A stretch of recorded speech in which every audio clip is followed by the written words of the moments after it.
reaction, and analysis. Plus, is AJ Preller in the mood to make a move? Now, time for Jon and Jim. All right, San Diego and Southern California, what's going on? Hour 1, Winter Meetings Edition. Jon and Jim, we're entrenched not far from Dallas here in San Diego. So we're with you until Monday Night Football, the big game. Cowboys against T. Higgins and company. Yeah.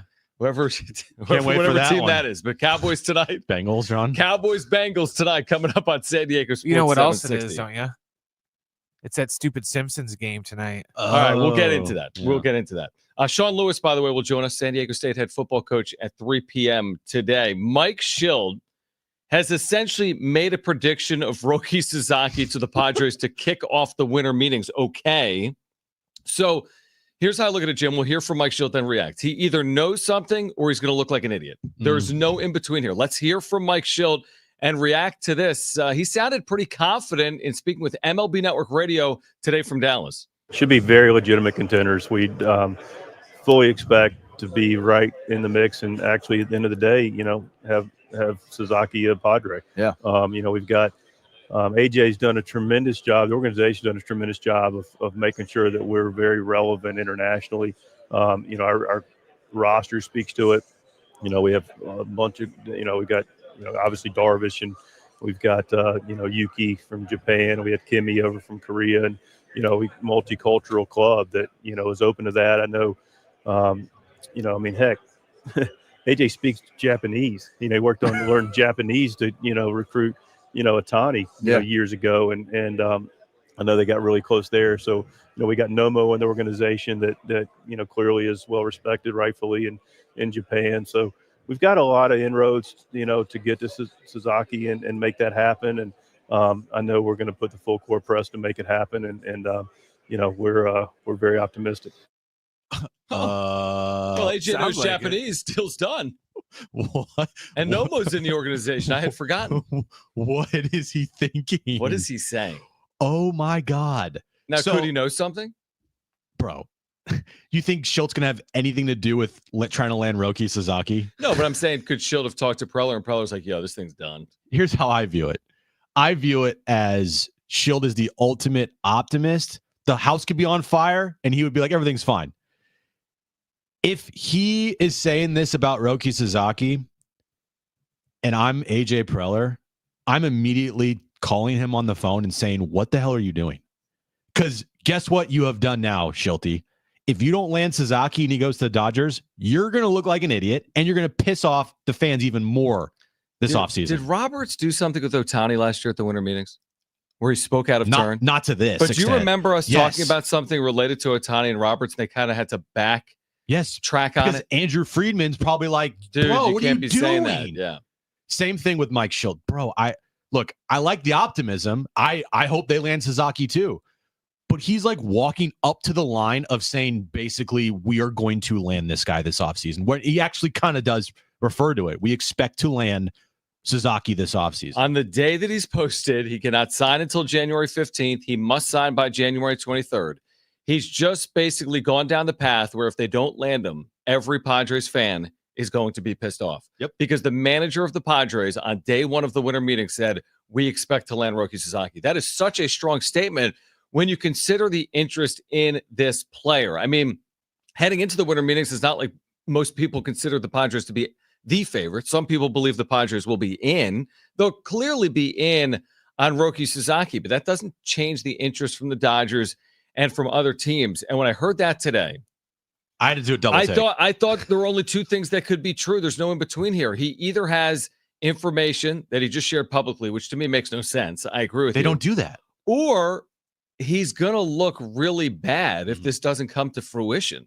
I would bet you a lot that there are people in that organization that don't even think they're going to land Roki Sasaki. Absolutely.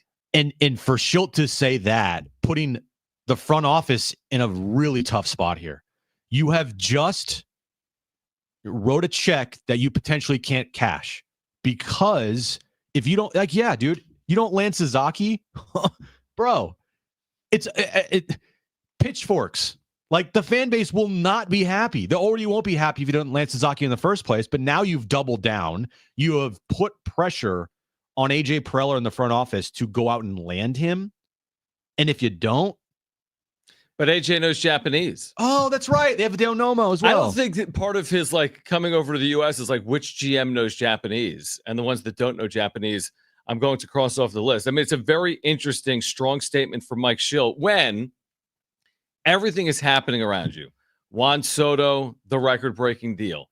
Blake Snell going to the Dodgers. The Giants signing Willie Adames. Like, you look at everything that's happening around the Padres, and I know it's only day one of the winter meetings, so things can change, and the Padres could absolutely be making moves later today or certainly this week, and they're not in some awful spot heading into 2025. They won 93 games last year, but they have some question marks. But one of the big question marks is what are they going to do with this rotation? And when you hear Mike Shildt speak as strongly as he did, I want to hear it again, Brent. Yeah. If we could play Mike Shildt, because there's multiple times, he almost doubles down in the soundbite to MLB Network Radio, not just a level of interest or we think we've got a good pitch, but essentially saying he said it, they expect to land Roki Sasaki. Listen to this again. Should be very legitimate contenders. We'd fully expect to be right in the mix, and actually at the end of the day, have Sasaki a Padre. Yeah. We've got AJ's done a tremendous job. The organization's done a tremendous job of making sure that we're very relevant internationally. Our roster speaks to it. We have a bunch of, we've got, obviously Darvish, and we've got, Yuki from Japan. We had Kimi over from Korea, and, multicultural club that, is open to that. I know, heck, AJ speaks Japanese. He worked on learning Japanese to, recruit, Atani years ago. And I know they got really close there. So, we got Nomo in the organization that clearly is well respected, rightfully, in Japan. So we've got a lot of inroads, to get to Sasaki and make that happen. And I know we're going to put the full court press to make it happen. And we're very optimistic. My favorite is like, AJ speaks Japanese. No, here's my favorite. Here's where he lost me. He's like, hey, we have Ha-Seong Kim who's from Korea. Okay. What? Yeah, and hey, like San Diego's close to Mexico. But I mean, okay. So you have Ha-Seong Kim and you have Yuki Matsui. I mean, I don't think it's coming down to, hey, we have an international clubhouse. All the teams have international clubhouses. Dude. You've seen the Dodgers? Have you seen how international the sport is? There's a lot of players from Asia or from the Dominican. Yep. Well, I mean, there's Korea, players from all over. We everywhere. get it. There's players from Mexico. There's players from Canada. So like, I don't think that alone is like, oh, do you have players that are from countries other than the U.S.? Oh, you do? I'm on board. That's gonna be a number of teams are gonna be in that spot. Yeah, but heck, AJ speaks Japanese. Yeah, he speaks Japanese. He speaks Japanese. So they're gonna lock up Roki Sasaki. That quote, if It's they an don't, all-timer. It's an all-time. Either way, it's an soundbite. all-timer. But especially if they don't land him. If they do not, save that for the entire offseason. like at least the next 45 days. Like that's got. We'll know January 23rd where he lands. Yep. We'll know beforehand. Yes, we'll know will. Yeah. basically by January 15th or a day after where Roki Sasaki is heading. And it felt like it was a long while off, Jim. But as of today, he's officially been posted. And he can meet with teams and he can travel and he can go back and forth between the U.S. and Japan. And I'm sure he will meet with the San Diego Padres. And the way Mike Shildt spoke there, you better be holding pocket aces. Like And- you're not going to win it with a good hand. You're going to need the best hand. He's like, well, we came close in Ohtani. And I just find it like incredible that those words came out of his mouth when like I know without knowing that inside that organization, there's probably people there thinking they don't have a shot. They're like, what? I don't know if anyone thinks they don't have a shot. Well, I bet you there's probably people inside the organization that don't feel great about it. Yeah, definitely. Not to level of Mike Shildt. Definitely. Like that have been working on this player for longer than Mike Shilt's been here in a Padres uniform. Yeah. Right. So I would bet there's people in that organization other than AJ Preller that immediately when they saw Shildt said this, the bat signal went up for an all group text of like, what the hell? Yeah, like chill in the media rounds, Mike. Chill. Like, just don't downplay it because you just don't. You know, I like in this instance again. We are in the content business, and we love this type of content. But I was once I heard it, I'm like, he either knows something or he's leading people down a path he shouldn't be leading people down. But that's where I'm going at is like, in this instance, it's best served if you just went the cliche route saying he's a great pitcher, he's a great talent, we'd love to have him on our team, and we're excited about what we have coming back next year, and we're excited to see what moves AJ makes this offseason. But instead he doubled down, and like you said, he's playing a hand that he better be holding pocket aces. Well, in. it is, we've all watched like World Series of Poker on TV over the last 20 years. Like, you've gotten caught up in one of those. And man, what the two players are holding because they show it on TV. And of course, in real time, you don't know what I'm holding and I don't know what you're holding. But man, that can lead you down some funny paths. But that can make you broke. But the difference is he's playing a hand that's not his hand. AJ Preller is at the table. Mike Shildt is watching. He is essentially giving a giant tell or saying, my guy's going to win this big pot. Right. And Preller is sitting at the table, not Shildt. And Shildt is making this way more difficult on Preller than probably it needs to be. Yeah, here's the other thing.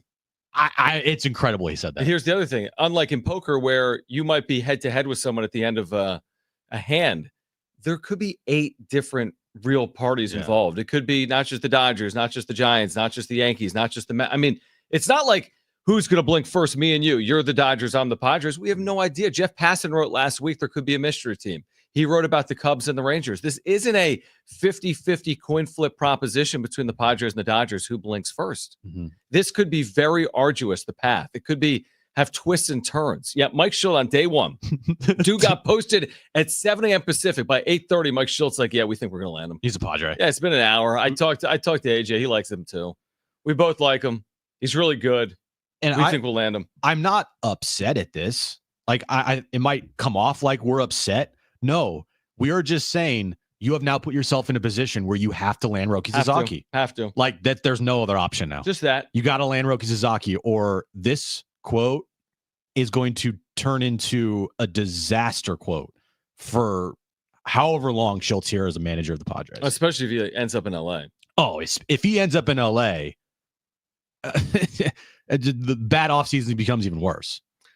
On the other side, I did not expect today Mike Shildt to say that the Padres are going to land Roki Sasaki. I also didn't expect Keith Olbermann to take a shot at Jim Russell on social media. We'll explain on the other side. It has to do with the Juan Soto contract, the richest deal in baseball history. We're here until 5:15. Sean Lewis, Aztecs head football coach, will join us at 3 p.m. Don't go anywhere. It's Jon and Jim. AJ speaks Japanese.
All right, Mike Shildt is at a podium. Hopefully for the Padres, the mic is off, but we'll get you Mike Shildt sack coming up. Turn that thing on. Don't let him talk anymore. Stop Get him talking. away from the microphone. Hit us up in the Jeez. talkback, Mike. He's a really good manager. We saw that play Yes. out this year, but sometimes with the media, he's not as good as he is with his club. Down his pants. Yeah, he was very good with his club. 93 wins is a lot of wins. Yeah, and that's all that matters at the end of the day. But man, He's a content machine. when the he opens his content that mouth. comes from Shilt's mouth It's is incredible. yeah. Hit us up in the talkback, Mike. Just open the free iHeartRadio app. Listen to San Diego Sports 760. Tap that little microphone icon next to the play button to leave a 30-second talkback. Explain this story, Jim. So Soto signs. We all know it. Richest deal in baseball history. You go on social media, as we all do, and you react to it. And for whatever reason, this struck a chord. So walk us through what happened last night and how Keith Olbermann, of all people, with his 1 million followers, got involved.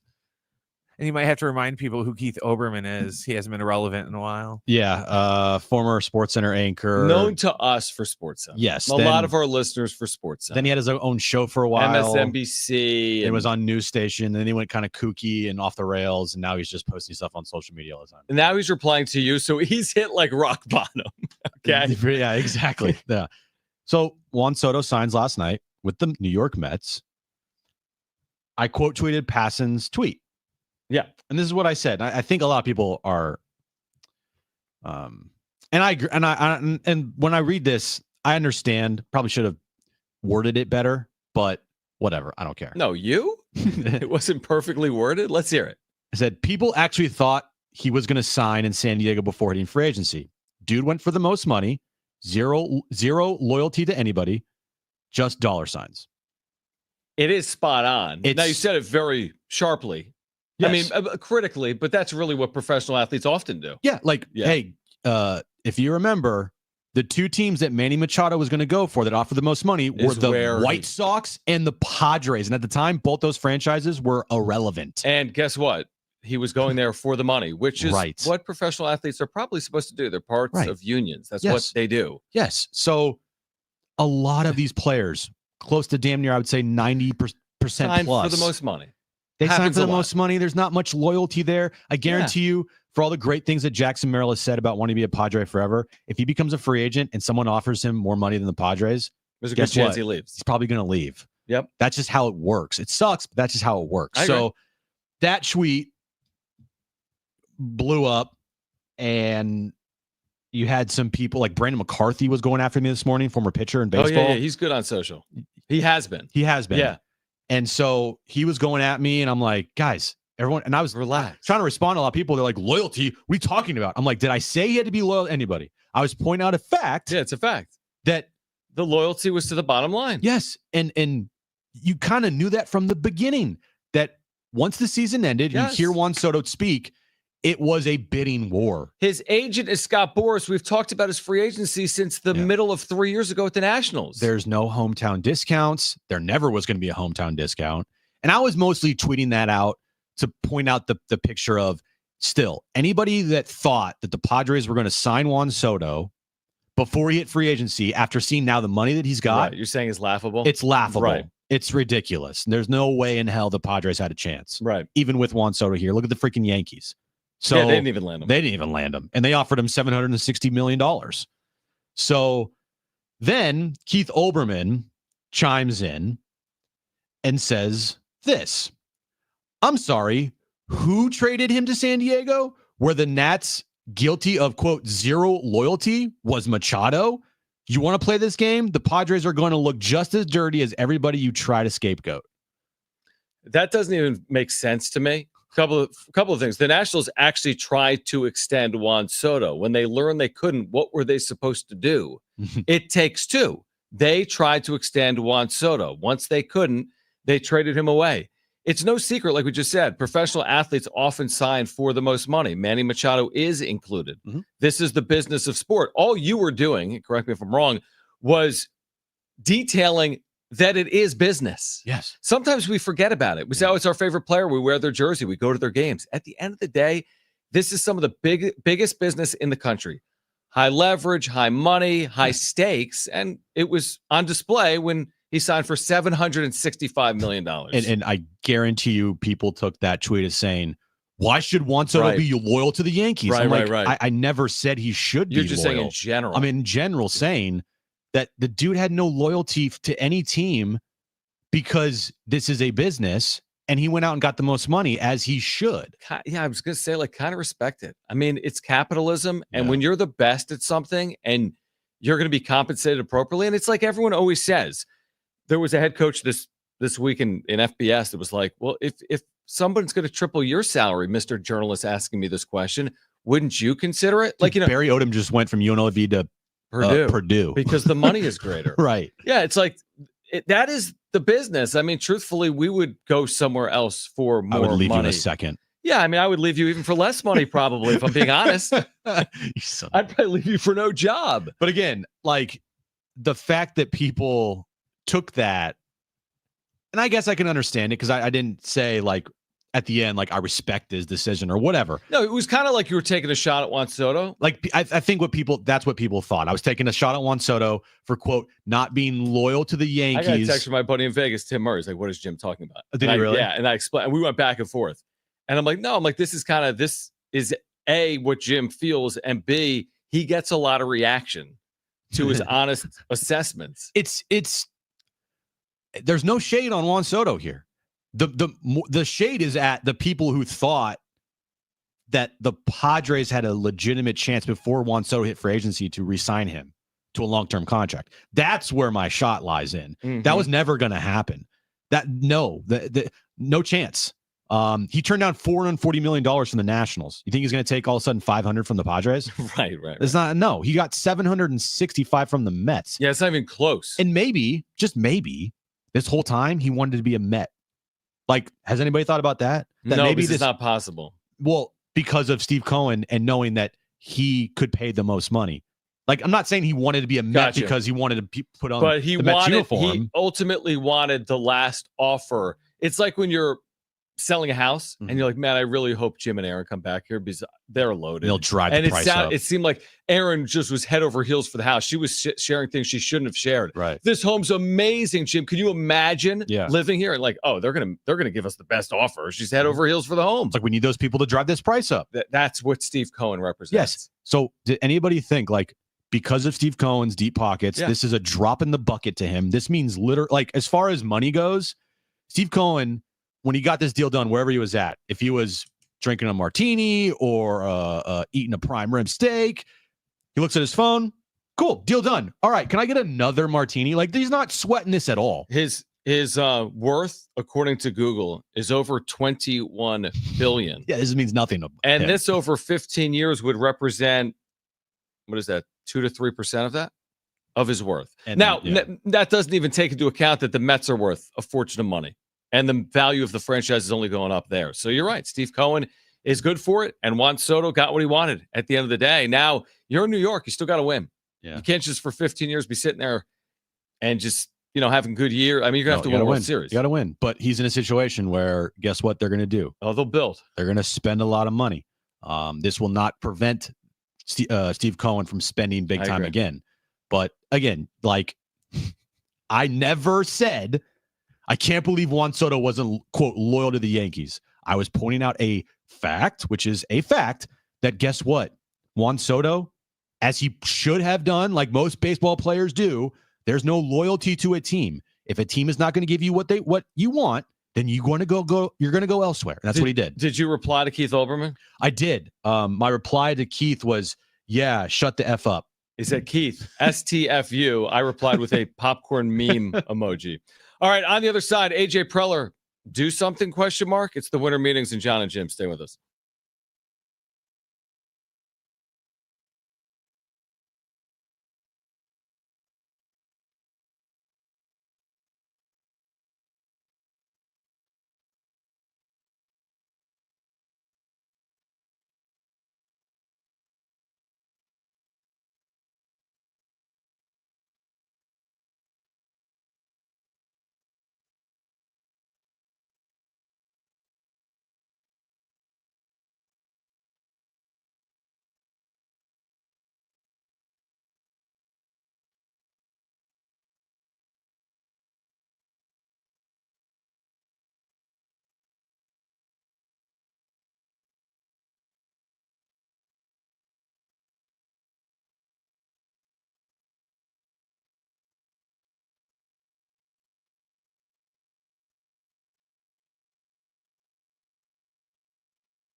All right, this update's brought to you by Toyota Carlsbad. Relaxed and friendly since 1972. The Juan Soto sweepstakes are over as the winter meetings are underway in Dallas. Juan Soto choosing the Mets and the dollar, signing for a 15 years, $765 million contract. And Monday Night Football tonight, Bengals and Cowboys, 5:15 kickoff. You can listen to that game right here on San Diego Sports 760. Hurry in today to Toyota Carlsbad for big savings on new Toyotas during Toyotathon. Save with low APR financing or lease specials. Not all buyers qualify. Limited terms on approved credit. Offer ends 1/6/2025. Details at toyotacarlsbad.com.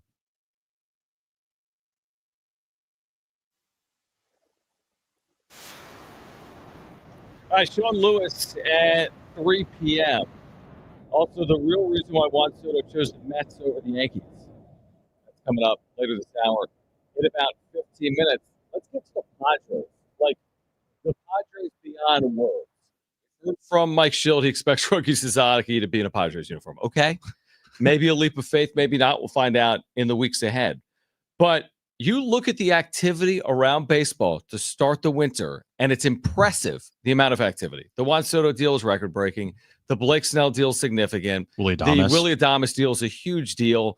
Blake Trinan's a great reliever. The Dodgers just re-signed him. There's other moves Still that have happened. Burns, Fried, Alonso, Sasaki. And a lot of it is expected to actually get done this week. Not Sasaki, we know. But some of this Tanner will get Scott, Hassan Kim. Right. So with all that being said, then you've got the San Diego Padres who are in this spot where all of a sudden we're speculating on, like Kevin Acey's writing on this, Dennis Lynn as well. It's like, well, what are they going to do? I mean, do they really have to lower payroll? And if they do, does it mean Dylan Cease has to go because they're not going to re-sign him? Or does it mean Luis Ariz has to go because they're not going to re-sign him? We could have the Michael King conversation as well. But it's like where other teams are adding, it feels a little bit like deja vu all over again. Last year, you had to trade Juan Soto. Who do they have to trade this year to make ends meet in the big leagues for the roster in 2025? I don't know. But doesn't it feel like that's where we're heading? It feels like a Sophie's Choice is upcoming here that the Padres are going to have to decide potentially between a couple guys to keep and maybe a guy or two that they have to trade away to bring back some talent long-term because they can't pay that person right now or the long-term as well. Michael Conforto, for example, just signed a $17 million one-year deal. As an outfielder, Jurickson Profar is better than Michael Conforto. So, like, are you really going to reach if you're the Padres for Profar? There's just real questions about how to complete this roster and how to do it. Whatever the words were, responsibly and within parameters. You hear Shilt's stuff just like got that. words left and right for Shilt's got everything, but you hear some of that stuff and it doesn't scream they're about to be a mystery team or make some huge splash. I guess they could make a huge trade, but it sounds like to me they need to shed salary, not add to it. You know, I just thought of, so whenever the GMs speak, tomorrow maybe? Tomorrow or probably tomorrow because Wednesday's the last day, right? Yeah, the last. And usually Wednesday. Then there's the Rule 5 draft. Yeah, usually like today is the big day. Yeah, and then first 2 days. No, actually today is like the lead-in, right? To tomorrow. And then tomorrow is the biggest day of the winter meetings. Then it dies down Wednesday. And Nobody cares Thursday. Wednesday by 4 p.m. Everyone's out. Go, graveyard. There's nobody there. Yep. Whenever Preller does speak to the media, I really hope someone asks him. Hey, your manager said about this. The quote from Shildt, like, "Hey, Shildt says he expects you guys to land Roki Sasaki. What do you think about that?" I can't wait to hear that. Asking that question that way would be awesome. Like, yeah, Mike Shildt told MLB Network Radio the expectation from your organization is to land Roki Sasaki. You agree? Well, that's what he said. No, we expect to land, not the expectation. Not the expectation. Isn't expect just a shortened version of the word expectation? Well, I guess. I think it is. If I said my expectation is to win $1 million in the lottery tomorrow, then I'm going to be solely disappointed because my expectations are too high. You're probably right. Yeah, you're right. I'm looking if it stems from the word expect. Probably. But yeah, I mean, I feel like Shildt actually should be managing expectations. Yes. Not saying we expect to land. Yeah, you can't. We should say, we feel as if this would be a good fit, and here's why. Yeah, we can't speak for him. And this is not a bidding war. No, it's not. It's not. It's a convincing war. You have to convince him to choose you. But sometimes you can't do that. It's like let's say your dad smokes, and you want him to quit smoking. Mm-hmm. your dad's going to have to make that decision. Yeah, I you can't do can't it for force him. someone to stop. If you might be like, Roki, this is what makes the most sense. All of Roki's buddies might be like, dude, San Diego's awesome. You got to see Encinitas. It's like, I don't like, for whatever, you know what I mean? Like, it's going to be Roki's decision, not his mom's, not his teammates, not his buddies. It's his decision. Well, Kevin wrote a piece about this in the UT. By the way, Kevin is he's active now. He's back. active. Yeah, He's I back. even talked to him today. Oh, nice. Yeah. Way to bear the lead. Yeah, Off I the talked air. to him. That's great. I talked to him and said, hey, would you come on the show? Oh, yeah. Yeah, let me get a handle on my schedule. Okay, cool. Cool. That sounds good. Great. Anyway, he is reporting that here's a couple things that he's saying. One, obviously, we know their interest in Roki Sasaki. Shildt is saying that he thinks he's a Padre already. Two, the payroll is expected to stay around the same, but also with thoughts of hoping it goes down from the organization standpoint. And it all depends on if they win or not, is what he is saying. It's like they got to keep winning to keep these expectations and payroll at where they're at. Mm-hmm. A little scary. And three, the Jurickson Profar discussion is they hope to re-sign Jurickson Profar, and that if they don't, not really much after that. Like they don't really have plans much plans after that if they don't sign Profar. Like Profar is their option 1A and B and C. That's it. Well, what is the plan after the Conforto $17 million 1-year deal? Just make it easier. Profar? You're like, okay, well, we'll just triple that. So we'll give you 3 for 51. Well, if you go, hey, if Profar made an AAV of 15 a year, you could still do like 3 for 45. Doesn't that seem like a lot of money for Yes. them right now? That's Yeah, more I than they think would pay Luis Ariz or Dylan Cease. Correct. I agree. Or Michael King. I 100% agree. now. But if I'm Profar, that's what I'm kind of like wanting is this is my last time to get a big time contract coming off of my best year ever. If I'm Profar, I'm doing happy dances every single time one of these outfielders signs. Yep. Conforto 17, Soto 765. Put me right in the middle. Yeah, can we average that out? I'm better than Conforto. I'm worse than Soto. Give me 350. Well, I've said this multiple times, man. This is going to be the toughest offseason, in my opinion, for AJ, because there's not a lot of wiggle room. There's not a lot of things that he has at his disposal right now. Not much he can pull out of his pockets, even though Shilty's saying that he can pull all the stuff out of his pockets and his sleeves, and he's got a bunch of stuff up there. Right, a lot of stuff in his Man, is Shilty just speaking a lot for Preller lately? When Down his pants. When was that talk? That was When last did he say- week. but where did he say that? Was that MLB Network Radio? Yep. They got to get him off Like, MLB stop Network Radio. talking. MLB Network Radio is not even trying to catch you. No. They're not like asking questions to put you in those spots. Like, you have already said that he expects Preller to do something big this offseason because he got stuff up his sleeves and down his pants. Right. And that And to land Roki. and you expect to land Roki. Yeah, you're right. AJ speaks Japanese. And he speaks Japanese. So you're saying he's speaking out of turn? Oh, I think completely. Well, he's speaking to the media right now. I know. I don't know what he What said. he say? I don't know. We're going to win the next 7 World Series, and we're not going to lose a game in the World Series. It's insane that he is saying that when I bet you there's a bunch of people in the organization that are like, yeah, we don't think we have a chance, that have way more knowledge of this than Shilty probably. Like, it's just amazing. I'm just looking at some of this stuff. Is he speaking right now? Is there any There's a quotes? quote from earlier from MLB Network Radio. You usually hear when there's smoke, there's fire. There's no smoke. Mike Shildt on past reports that Juan Soto didn't fit with the Padres. Yeah. He'll comment on anything. But it will be interesting to see what they do. I don't think there was going to be any signings this week from the Padres. I think, if anything, You don't think there'll be any signings? no. Okay. I mean, I think the only signing that they would do is Jurickson Profar. Other than that, I don't see any other signings. And look out in the trade market for like a lower level guy like Jesus Luzardo had a bad year, so maybe you can get him type of thing. Right. Littell from the Rays. There's pieces out there that you can go get that aren't sexy names at all that would help this team. I think that's what Preller's going to be try to be doing this week. But other than that, I don't know what else that they can do. He's doubled down on the Sasaki because in meeting with the media, Oh yeah. here's a quote. I feel like the organization is in a really good place with Sasaki. If there's an open market competition to be had, interesting way to phrase it, I think we're in a good spot.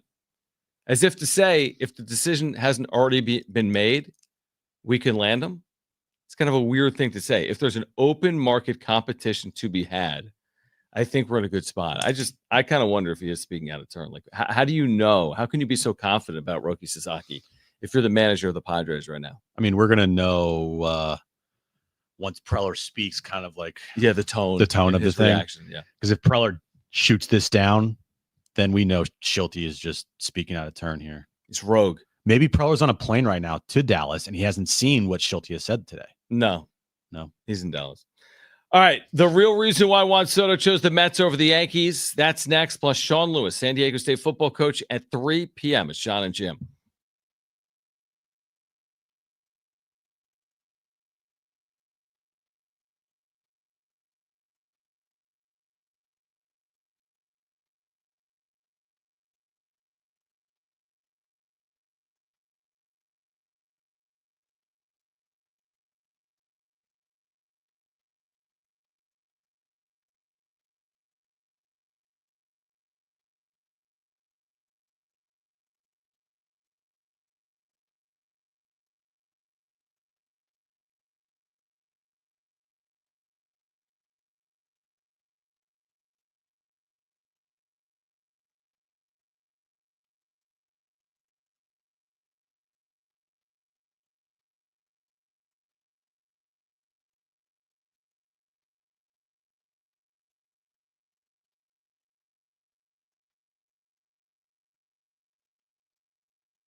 All right, looking forward to catching up with Sean Lewis, who was on Football Night in America last night with Darnay Tripp. Who? Darnay Tripp, NBC7 is shot repeatedly over the last 24 hours. Maybe me too. I'm not sure. Watch him out, Darnay. Watch it. Join San Diego Sports 760 ESAT, SeaWorld, and Sesame Place to support Brady Children's Hospital. This holiday season, there's still hope for Brady Children's. Supported by ESAT, your digital guardians. Make a donation today by texting KGB to 51555 or donate at radyfoundation.org/giveathon and listen this Wednesday and Thursday. All right. So, Jim, tell us about Juan Soto and why he chose the Mets over the Yankees. Who are we going to hear from here? Well, the audio. You have the audio, Brent? Okay. Who is this? It's Jon Heyman, my boy. Oh, my gosh. What an interesting weekend it's been for John. Well, here is something that John says is a reason to why maybe potentially he chose the Mets over the Yankees. One little issue, and I asked Juan Soto about this after they lost the World Series. I took him aside and asked him. There was one little issue with the Yankees where a security guard booted either his mother or his father out of some area, and there were some negative feelings at that moment. Now, this, I think, is back in April or May, and the same guy did it to his driver and chef, and the chef had to wait, and driver had to wait out in the rain. And, I mean, Soto is a family guy. He was not too happy at the time. No, that's not why. So let me get this straight. But Heyman did break this, correct? He was the first to report. He was the first to report it. And then like 2 seconds later, it was passing. Yeah, he did tweet it before passing last night. So let me get this straight. Yeah. Because a security guard, which has nothing to do with anyone, kicked out Juan Soto's family members for an event on April 19th. In April, made Juan Soto not re-sign with the Yankees. That doesn't make any sense. I'm sorry. What a weekend for Jon Heyman, by the way. I want to play that audio later in the show. Yes. I got to put it in the rundown. Yeah, when he went on WFAN, hung up on him, sounded like a buffoon. He was like, I can't believe it. I can't believe you. I can't believe you're making fun of me. Oh my gosh. Oh boy. Oh boy. And then he actually breaks the Soto. I mean, he didn't break it. He was 5 seconds before everyone else. He was on WFAN crying about being made fun of. It was Friday night. And then he's dropping those nuggets there about why Juan Soto didn't resign with the Yankees is because of security guard. It might be time for Jon Heyman to approach hanging them up. Approach, at least. It's not for man. That guy's on that podcast every day, though. Foul podcast or foul territory or foul territory, fair territory. Who employs him? New York Post? Yeah, New York Post. Okay, so he went to the Mets. I'm just because the security guard did whatever he may or may not have done in April. Or maybe he went to the Mets because it was the best deal. Is that a possibility? Also, too, no, guys. His uncle was at the game once, and he asked for relish, and they didn't give him relish. Mustard. So he's like, "Screw the Yankees! I'm never coming here again." So, on paper, Yankees fans might think that they were only outbid by $5 million because the Mets. No, it's way more than no, I know. Yeah. That's what I was playing. So the Mets final offer 15 for $765. The final offer for the Yankees reportedly was 16 for $760. Mm-hmm. And you might be like, he turned down the Yankees for $5 million. Not the case. The signing bonus that Juan Soto received was $75 million. The reported signing bonus for the Yankees was way lower than that. Yeah, but the signing bonus is inclusive in the overall dollars. But here's the other difference. After 5 years, he can opt out, but the Mets can prevent him from opting out by paying him $4 million per year for the last 10 years. Another 40, which takes his $765 deal to $805, which is the likely total because it's unlikely 5 years from now as a 31-year-old he's opting out of a deal that still owes him all that money. Yeah, because who would he's pay not more getting than $55 million a year? Right. As a 31-year-old. The Yankees weren't outbid by $5 million. They were outbid by like close to $50 million. Plus the extra year. Yes. So the AAV for the Yankees was lower because they tried to stretch an extra year into it. By about $4 million. Right. For the first 5 years. Right. So if anybody out there thinks that the Yankees got outbid by only $5 million, No, it's more than that. You're right. It's closer to 40 to $50 million they got outbid by. Again, Juan Soto waited for this moment for his entire life, and he capitalized on it. To his credit, by the way, he did earn it.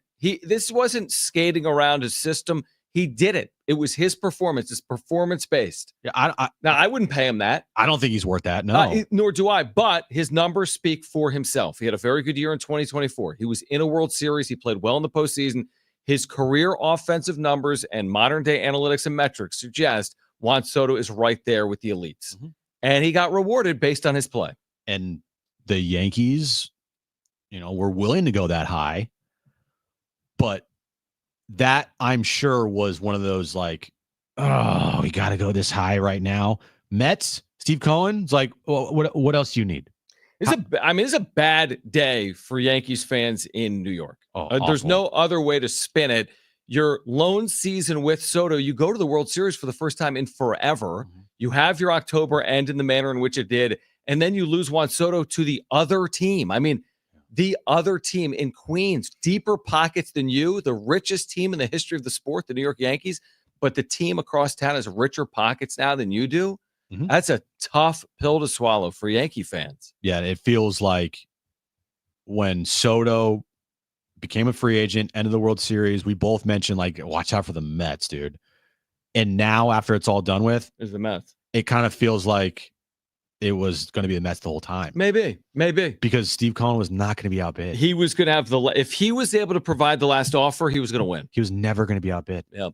Never. I saw reports that the Mets or the Scott Boras did go back to the Yankees with the offer from the Mets, and the Yankees said, yeah, no. Like that, like we're sticking at our stance because in order for them to match the Mets, they would have to do the same type of deal, and that's $50 million more. So yeah, Cohen was never going to lose out on Soto. He was going to get him regardless of how much it was going to cost, and he got his player. All right, I want to catch up with Sean Lewis on the other side. It's always busy. Transfer portal open today. SDSU announcing a new campaign today called Link the 619. We'll talk to Sean Lewis about it. We'll get an update on his roster heading into 2025. Head coach of the Aztecs entering year number 2 in the Mesa, Sean Lewis, will join us next.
All right, this update's brought to you by Toyota Carlsbad. Relaxed and friendly since 1972. Winter meetings are underway. The Juan Soto saga sweepstakes, they're already done. He has agreed to sign a 15-year, $765 million contract with the New York Mets. Other news around baseball this past weekend, Willy Adames signed a deal with the San Francisco Giants. It's the largest deal in the Giants franchise's history. 7 years, $186 million. And Monday Night Football is tonight. Bengals and Cowboys, 5:15 kickoff. You can listen to that right here on San Diego Sports 760. Hurry in today to Toyota Carlsbad for big savings on new Toyotas during Toyotathon. Save with low APR financing or lease specials. Not all buyers qualify. Limited terms on approved credit. Offer ends 1/6/2025. Details at toyotacarlsbad.com.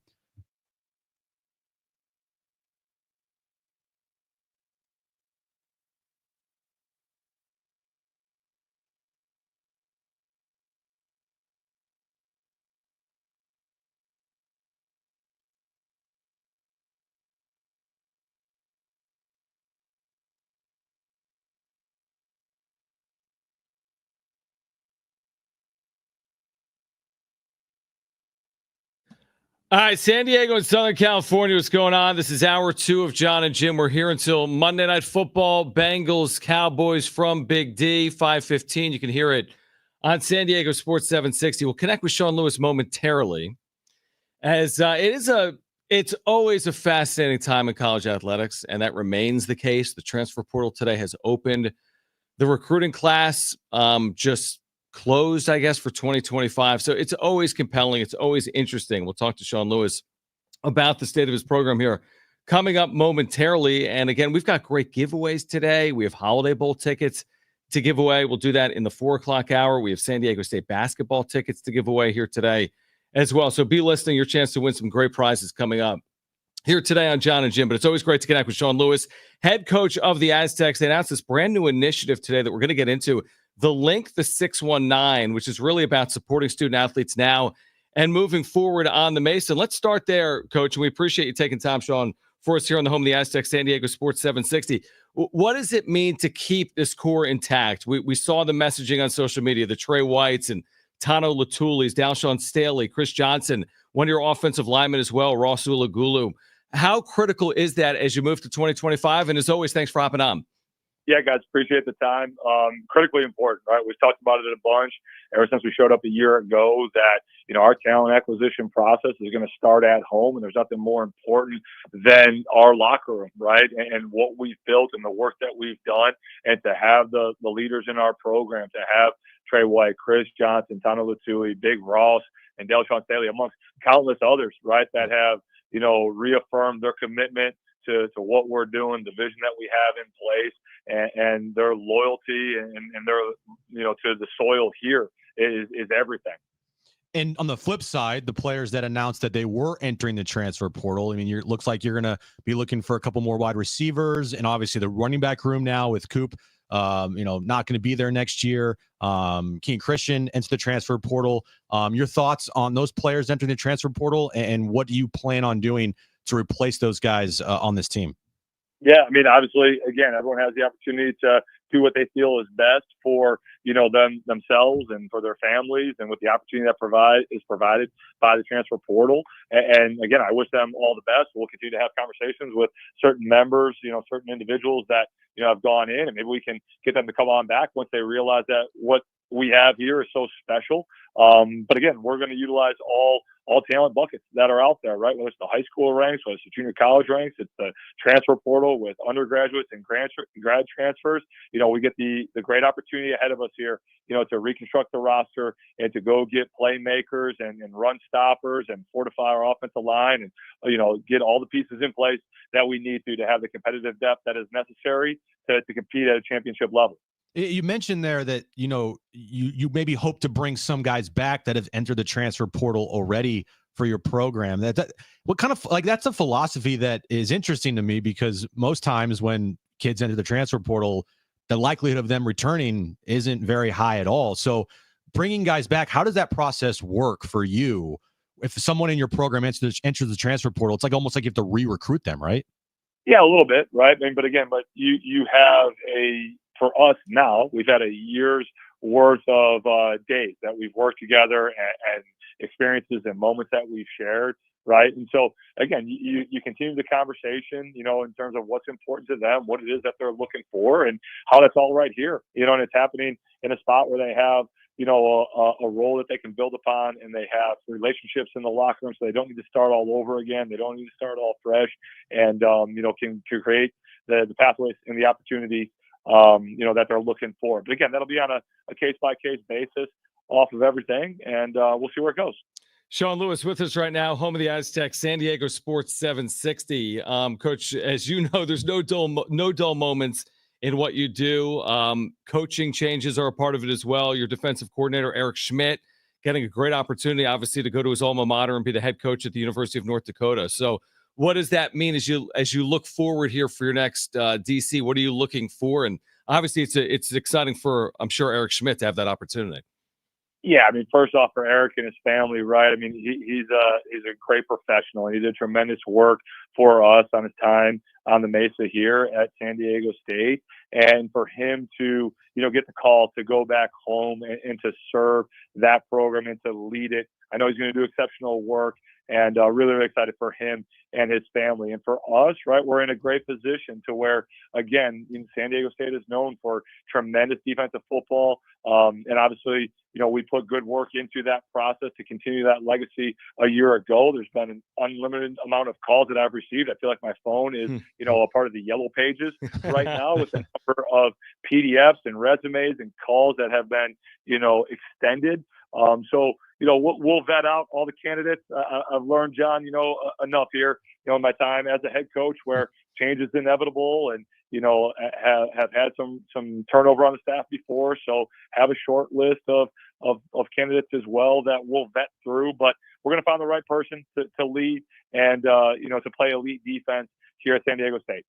You were hired almost a year ago to the day. I mean, it was around this time last year that you were hired, and you had to hit the ground running. Like, it was, hey, Sean Lewis is our new head coach of the program. Oh, I got to go recruit. I got to go to the transfer portal. Like, it was a whirlwind for you, I'm sure. So now having a year under your belt, how much does that help you and your staff with recruiting in general, that you aren't just like, oh, I just got hired, now I got to go on a recruiting trip? I mean, we're still running and gunning. Yeah.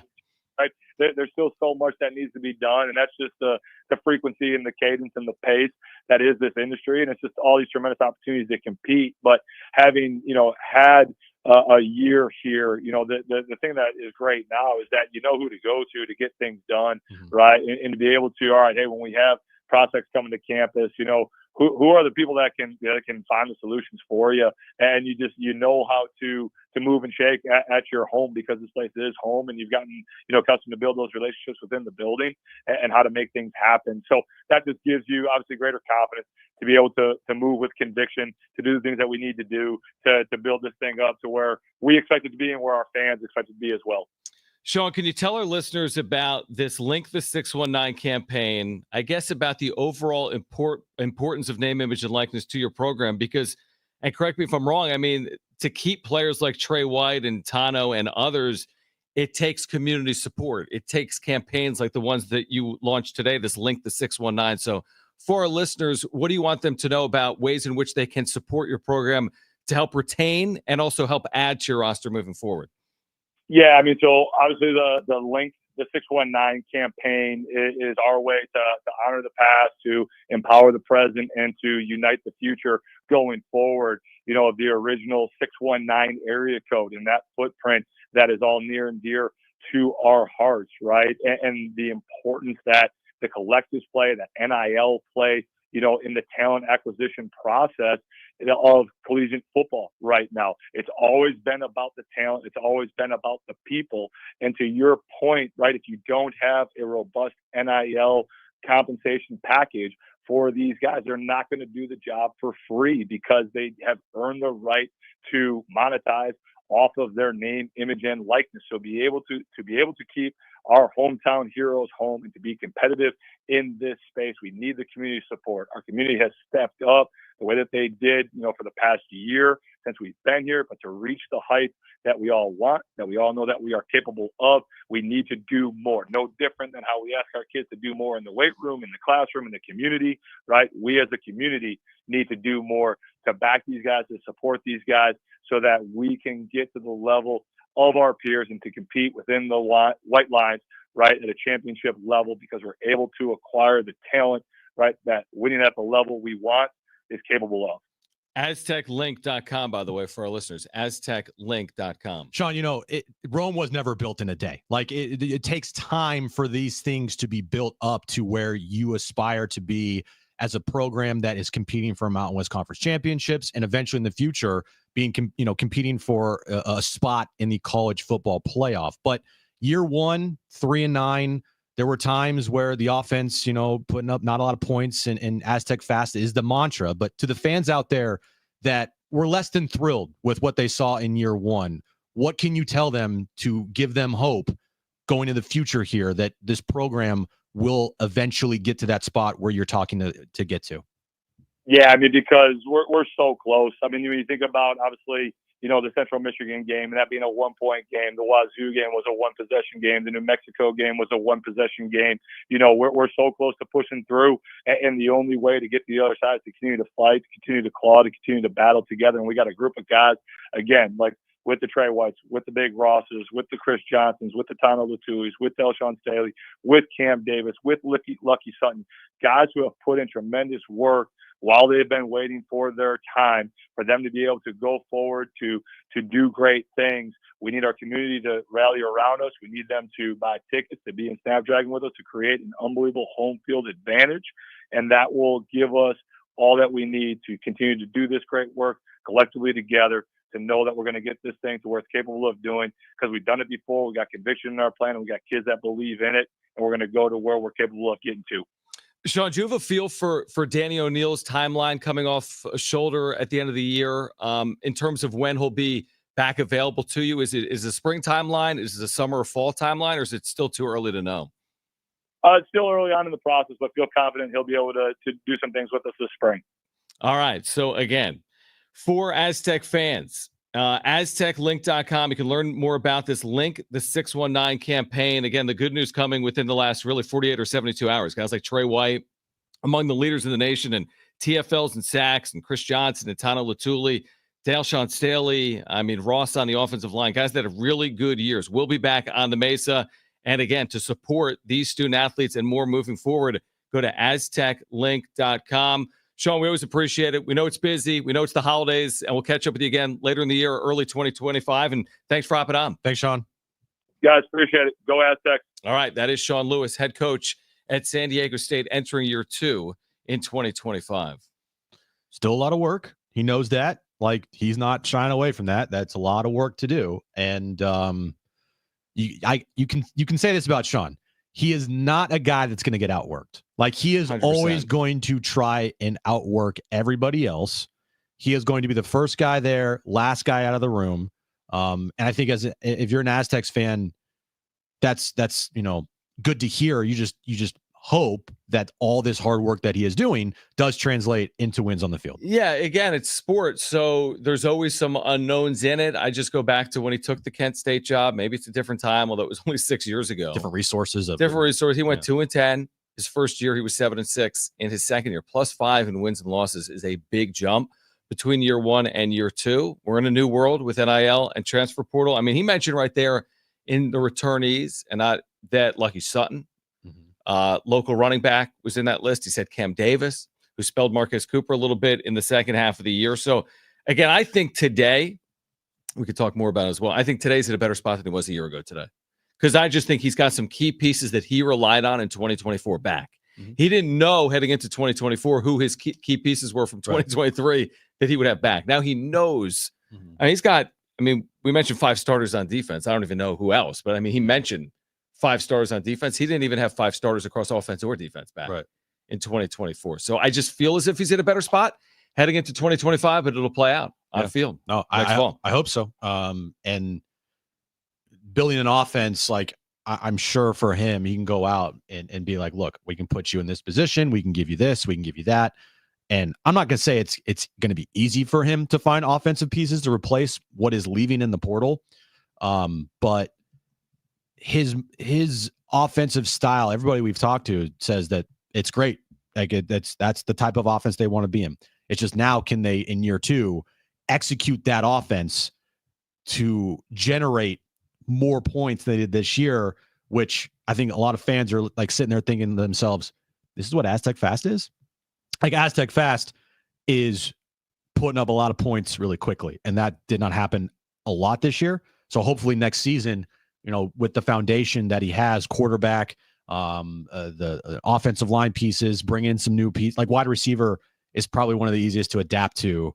Like, They basically had all new receivers this year, Yeah. and it worked out pretty well. Like Jordan Napier didn't play the year before, and Right. Lewis Brown wasn't here, and Jay Sean Polk wasn't here. Those Yeah. are your productive Yeah. receivers, really. and it's interesting that he said that they're not going to be afraid to go and try and re-recruit and bring back some guys that have gone to the transfer Yeah, portal. it's funny you say that, and we'll touch on the other side because there's more news to report in that regard. Plus, we have the latest from Dallas, the baseball winter meetings, and we're giving away Aztec basketball tickets coming up. We have Holiday Bowl tickets. We have tickets to see Jerry Seinfeld and Jim Gaffigan to give away today. We're here until 5:15. It's Jon and Jim.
Keep up with San Diego Sports 760 anytime, anywhere. Whether you're stepping out of the car or settling in at home, just ask your Google or Alexa smart speaker to play AM 760. We're streaming live through the iHeartRadio app. It's never been easier to stay connected with your favorite shows like this one. San Diego Sports 760 goes where you go. We're giving away Aztec tickets for Wednesday night against Cal Baptist. Coming up in the next 6 minutes. Not go anywhere. We have 2 free tickets to San Diego State Cal Baptist in the next 6 minutes. Now, AJ Preller has spoken on Roki Sasaki being posted. We have some of the tidbits from it. They've scouted him since he was 17. Yep. He's now 23, so over a half decade. And he did express a lot of excitement to share what they think they have to offer. He didn't go as far, nowhere near as far as what Mike Shildt said, which is we expect to land him. But he did say he's excited to discuss the vision for Sasaki with the Padres. Yeah, that what we heard from Preller is what I'm sure he wished Mike Shildt said. Right, like we're excited to speak with them. There was nothing from Preller today that even resembled what Shildt said about how they expect to land Roki Sasaki and that they expect Roki Sasaki to be a Padre. Mm-hmm. But it is interesting, the more you hear about the Padres' level of interest in Roki Sasaki, and you hear from Shildt and you hear from AJ Preller, dude, every single egg they have is in the Roki Sasaki basket. Every single egg. All of it. It is Roki or bust with this franchise this offseason. Now, that's what you're hearing, or that's what we're feeling? Both. Both. Because we know that they're handcuffed. They don't have $1 zillion. Like every single person that has spoke about the Padres' pursuit of Roki Sasaki, and when asked about what options do they have this offseason to keep up with the Joneses, it's one answer: Roki Sasaki. Mm-hmm. That's it. You know, last night on the wrap-up show, we were talking about different avenues the Padres could go down. And in years past, we would have ideas. Maybe sometimes it happens. Maybe a lot of times it didn't happen. But at least there was like ideas of like, hey, you know, I don't care about prospects anymore. Trade all these prospects away. Like, go out and sign this player. Go out and do this. There's one option this offseason to really, you know, put their best foot forward and to also help them compete. And it's Roki Sasaki. I wonder if it is a true 2025 answer to some of the moves around baseball. Like, is it an elixir? Does it change the Padres' probability of reaching the postseason or winning in the postseason? Roki Sasaki specifically in 2025. How much does that enhance their efforts to go where they want to go? Like, is he going to make 30 starts and throw 175 innings? Unlikely. Will he make 25 starts and throw 125 innings? Will his ERA be 3 or will it be 4.5? Will it be somewhere? What impact is he going to have in 2025? I think we can all agree the prospects for his future are really good. He could be extremely impactful, maybe as quickly as 2025. But is it an answer to Corbin Burns, Blake Snell, even some of these position players that have moved around baseball? Is that enough to get the Padres back to where they were even beyond it? We've heard people say this guy could be all schemes next year. It's an answer to all of that. Like all the above. I don't think Roki in 2025 is going to be an ace, 180 innings and have 32 starts. I don't think that at all.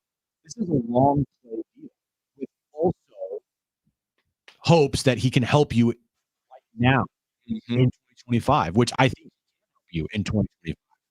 He absolutely can. He's not going to be a frontline starter for you. But if he's your number 4, I agree with you. And he puts together like schemes, and oh my God, I think this is a play that helps you in the here and now. It also helps you in the future. And he's the best bargain in the market. Oh my God. I mean, you're buying pennies on the dollar. It's like if the car you're driving right now, if you could have gotten it for 8% of what you paid, if you spend $25,000 in a car and you could get it for $2,000, I mean, that's what it is. His WBC teammate that's 2, maybe 3 years older than him got $325 million deserved. Yoshinobu Yamamoto, great young pitcher. But there's no comparing $325 million to $7 million. That's 2%.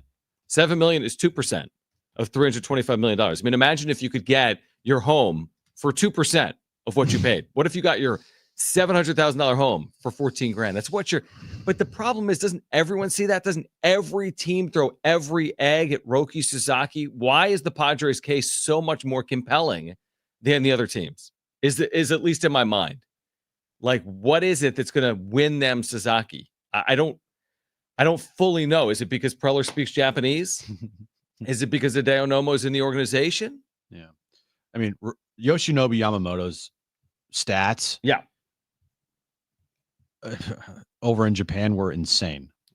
How do they compare to Sasaki's?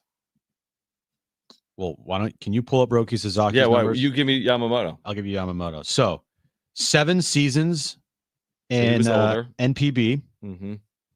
What were his numbers? He went 70-29 with a 1.82 ERA in 897 innings pitched. And he struck out 922 batters.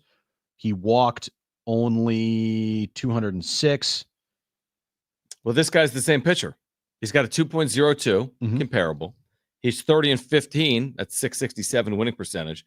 In 414 innings, 524 strikeouts, more per 9, 91 walks. That's a low number. In 404, these are the same guys. Yeah. You could argue. Comparable. If you gave Roki 2 or 3 more seasons, same guy. And yet one guy's going to make $1 million or so a year. The other guy's going to make 30 or so a year. This is Preller's white whale. We've always talked about, like, what's Preller's white whale? This is his white whale. This is it.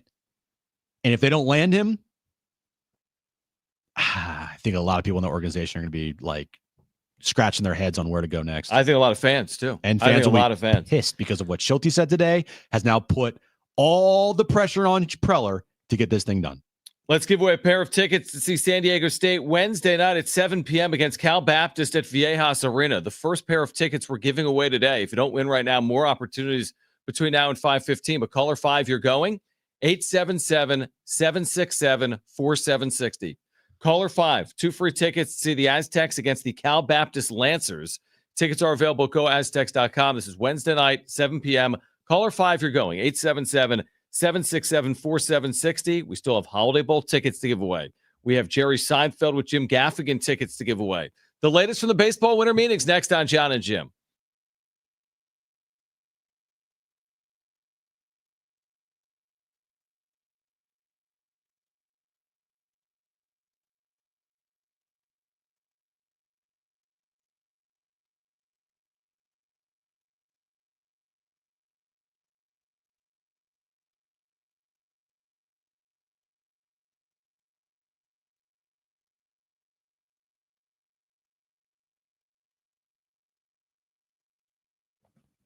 All right, hey guys, it is Schaefer and Jim. Jon and Jim, you can say, for our friends over at Hamul Casino.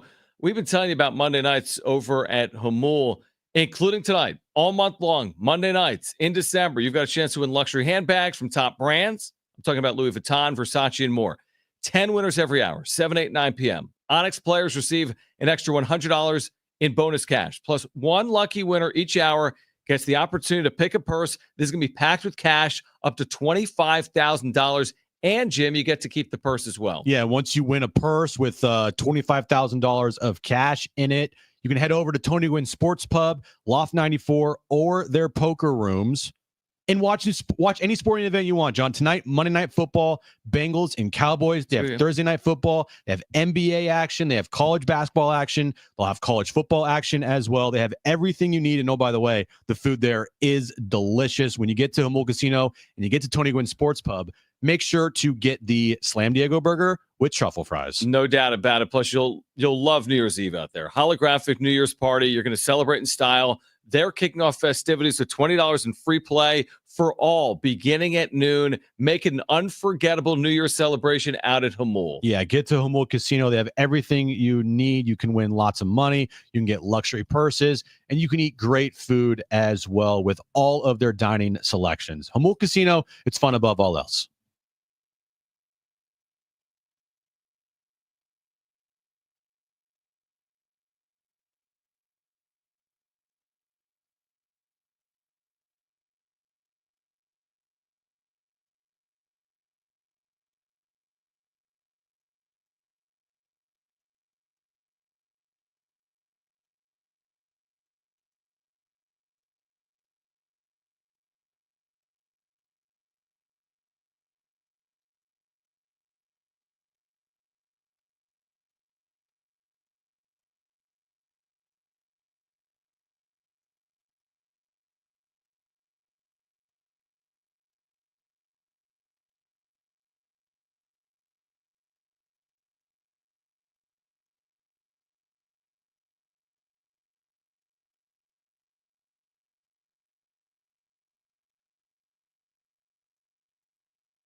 All right, this update's brought to you by Toyota Carlsbad. Relaxed and friendly since 1972. The hot stove is lit. Winter meetings are underway in Dallas. And Juan Soto is a New York Met, signing a mega 15-year, $765 million deal last night. Other news in the National League West, Willy Adames signed with the San Francisco Giants over the weekend. The largest contract the Giants have handed out in their franchise's history. 7 years, $186 million. And Monday Night Football tonight, Bengals and Cowboys, 5:15 kickoff. You can listen to that right here on San Diego Sports 760. Hurry in today to Toyota Carlsbad for big savings on new Toyotas during Toyotathon. Save with low APR financing or lease specials. Not all buyers qualify. Limited to terms on approved credit. Offer ends 1/6/2025. Details at toyotacarlsbad.com.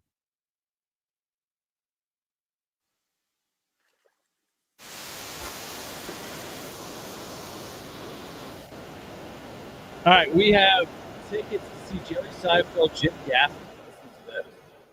All right, this is going to be legendary comedian John Arena, March 27th and 7th. Isn't it? Jerry Seinfeld, yeah. Jim Gaffigan? Yeah, that's a big giveaway. We still have more Aztec basketball tickets. We have Holiday Bowl tickets. We have Monday Night Football at 5:15. We have the latest from the winter meetings. Oh, by the way, we have our first ever expanded college football playoff bracket. Alabama out. Does that mean the SEC now takes its ball and goes home? You have 3 SEC teams in. You have 4 Big Ten teams in. You have Boise State out of the Mountain West, not just receiving a bye. Listen to this. Not just the last bye. They're the 3 seed, not the 4.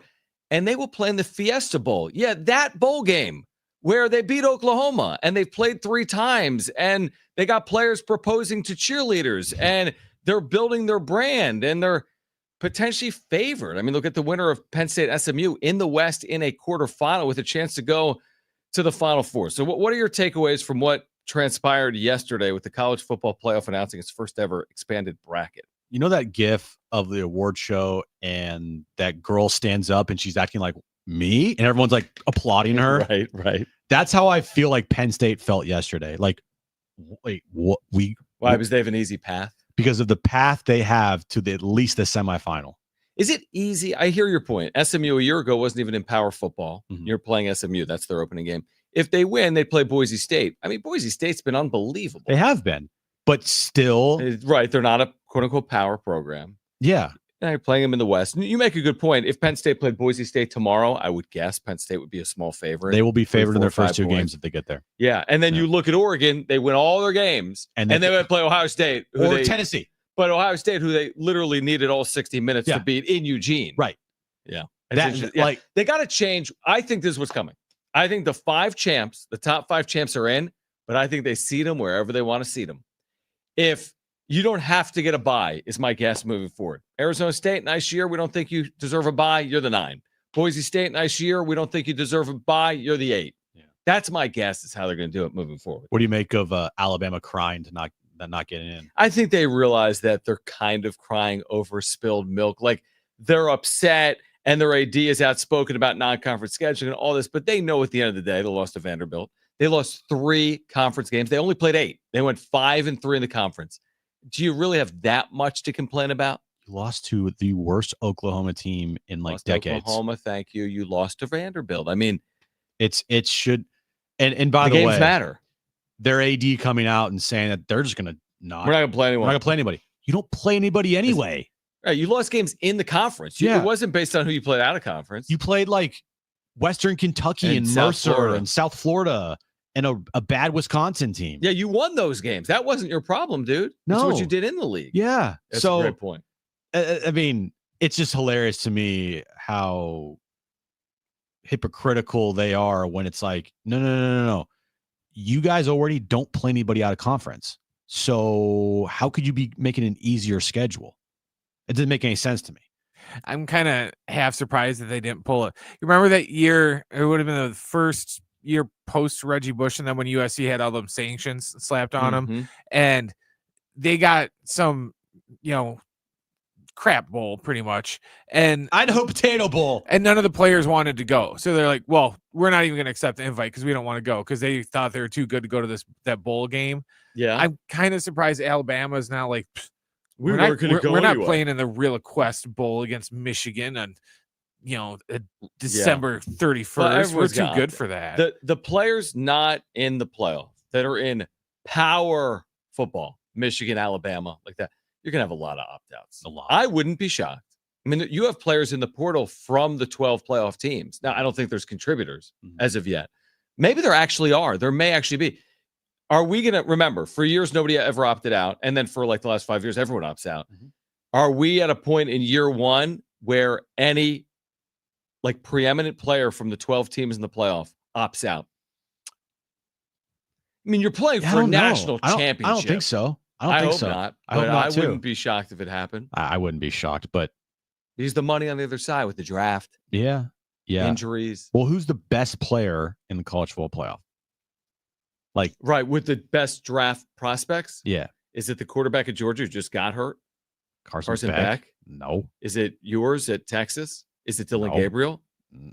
Those aren't at all NFL prospects? I would say the defensive end from Oregon. Well, Ashton Genty. You could probably look at some corners on Ohio State, wide receivers. All the quarterbacks I just mentioned could play in the NFL. I mean, Bo Nix. But they're not going top 10. No. But we're still talking about millions of dollars on the line. I'm talking about the best. Right. Like top Travis 10, Hunter's not playing. Top 12. Shador's not there. Playing. Give me the top 12, like a top 12 draft pick.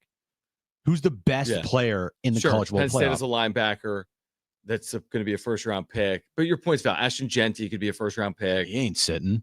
No.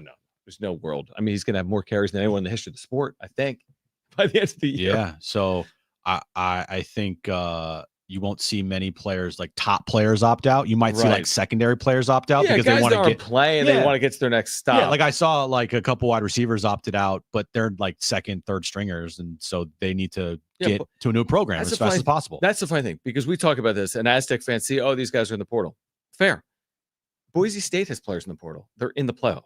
They had multiple players, I think, today announced that they but are no in like the portal. starters, like I don't contributors. think so. I mean, I don't pay enough attention to know what's playing out. I mean, I pay a lot of attention. In fact, I had a Heisman vote. Have I shared that on air? Whoa! I think I buried the lead. I'm like Steve Hartman. Did you know this, Brent?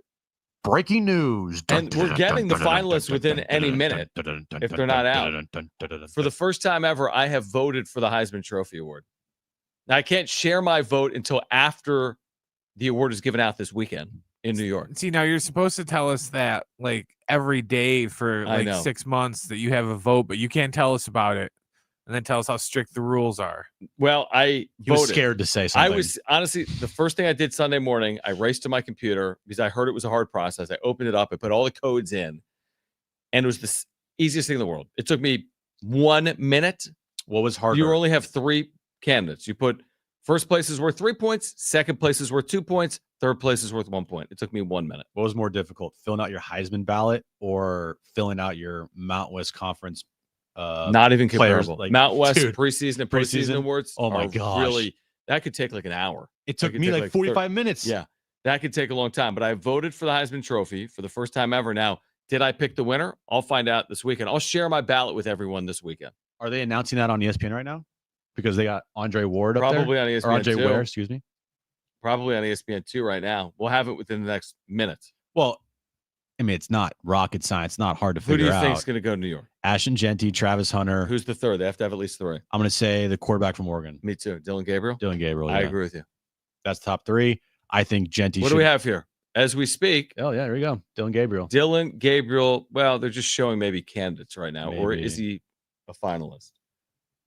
He had a nice year, by the way. He had a really good year. He's on the number 1 team in the country. Yeah, exactly. I it sucks because like Travis Hunter is the odds-on favorite to win the Heisman, but I don't think he should win it. Ashton Genty is far more impactful, and he put up a season that, I mean, is ridiculous. Travis Hunter is a great two-way player. We should ask Sean Lewis about Hunter and Genty and how you compare him because he coached Hunter and he played against Genty. I was actually listening to Hartman on I the heard radio. That. Well, I heard that bite on social media. And he makes a great point because he's been doing the Heisman forever. I mean, he lives and breathes the Heisman. Yeah, he's been voting for 20 years. And his point was, I look at the top players versus the top team on their schedule and what they did against that team. What did Genty do against Oregon? Genty against Oregon had 3 touchdowns. He almost rushed for 200 yards. Travis Hunter, the best team that they played on their schedule, like, who was it? I don't even, there's not even like, let me just flip this up right here. So Colorado, the best team that they played on their schedule was who? BYU? Well, they don't, I mean, they would have played some good teams in the Big 12, but yeah, I don't know. So early on, they played Nebraska, Kansas State. Kansas State is the best team that they played on their schedule. Hold on, we have the finalists. Okay. It is Ashton Genty from Boise State, Travis Hunter from Colorado, Dylan Gabriel from Oregon, and Cam Ward from Miami. 4 finalists, the quarterback of Miami, great year, but they fizzled late. Yeah. And then, so 2 quarterbacks, Dylan Gabriel, Cam Ward. The favorite is Travis Hunter in Vegas. And then Ashton Genty, which is a remarkable story coming out of a non-P4 to get even an invite to New York. So this is what Travis Hunter did against Kansas State. That's the best team they played on their schedule. At the time, Kansas State was 18th in the country, 5-1 on the year, whatever. Right. I don't even know where Kansas State is in the whole. Whatever. No, I mean, it's not some epic game. It's in Kansas. Yeah. No, I know. It's actually in Manhattan, Kansas. Yeah. The Little Apple Gym. He had 3 receptions for 26 yards. And on defense, nothing. Yeah, but he plays a lot of snaps. All right, we'll continue the conversation. Plus, get to Is That Good? The best and worst of the sports weekend. Great giveaways. Holiday Bowl, Jerry Seinfeld, Aztec basketball. We're here until Monday Night Football. Jon and Jim.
doing San Diego Sports 760 ESET at Cable Pike and leak detection for Rady Children's Hospital this holiday season.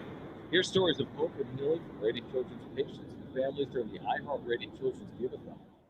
Supported by ESET, your digital guardians. Donations today by texting KTB 55555 to donate at RadyFoundation.org/giveathon. Jerry Seinfeld, Jim Gaffigan tickets to give away. We have Holiday Bowl tickets to give away. We have Aztec basketball tickets for Wednesday night to give away. An awesome next 90 minutes coming up before Monday Night Football right here on San Diego Sports 760. But right now, let's get to this. Is that good? Wilcox, snapper, Huber, holder, from 29 yards away. Oh, he missed it badly. Kick on the way. Boswell. That's a winner. The good and bad from the sports weekend. What do you got? So, Niners played the Bears yesterday. Who won? The Niners. Did the Bears have a yard? Well, so at halftime, the Niners were up 24-0. And they outgained the Bears 310 yards to 2. Wow. Brent, is that good? No, that's not good. Are you kidding Not me? for the Bears. Brent's like, I saw that they were down 7-0 early on from like the second the game started, and I was like, yeah, I'm out. It was one of those deals where the game was over before I could even get the stream up. Like you were And it was just like, done. yeah, never mind. Play Don't Call waste of your Duty. time. The team has quit, Brent. Like I'm sure you know that already, but Yeah. it was bad. Like, Niners or Bears? oh my. Lions All and right, Tigers and Bears. Oh my. I'll give you an NFL one. Sam Darnold. I mean, you talk about an encore, like a second half of your career here with Minnesota. Yesterday against Atlanta, he threw for 347 yards, 5 touchdowns, no picks in a huge Vikings win. They win 42-21 over the Falcons. You look at the year that the Vikings are having with Sam Darnold. They're 11-2. They're a game behind Detroit in the NFC North. Sam Darnold has been terrific, including yesterday. Is that good? It is good. Kevin like O'Connell is doing a Great job again. magical job in Minnesota, taking Sam Darnold and turning him into a top 10 quarterback. Dude, Like, if he does incredible. the same thing with Daniel Jones, legend. Legendary. In that game, John, Yeah. they beat the Atlanta Falcons. Your boy Kirk Cousins, his last 4 games, all right? The Falcons are 0-4, and Kirk Cousins has thrown 8 interceptions and no touchdowns in the last 4 games for the Falcons.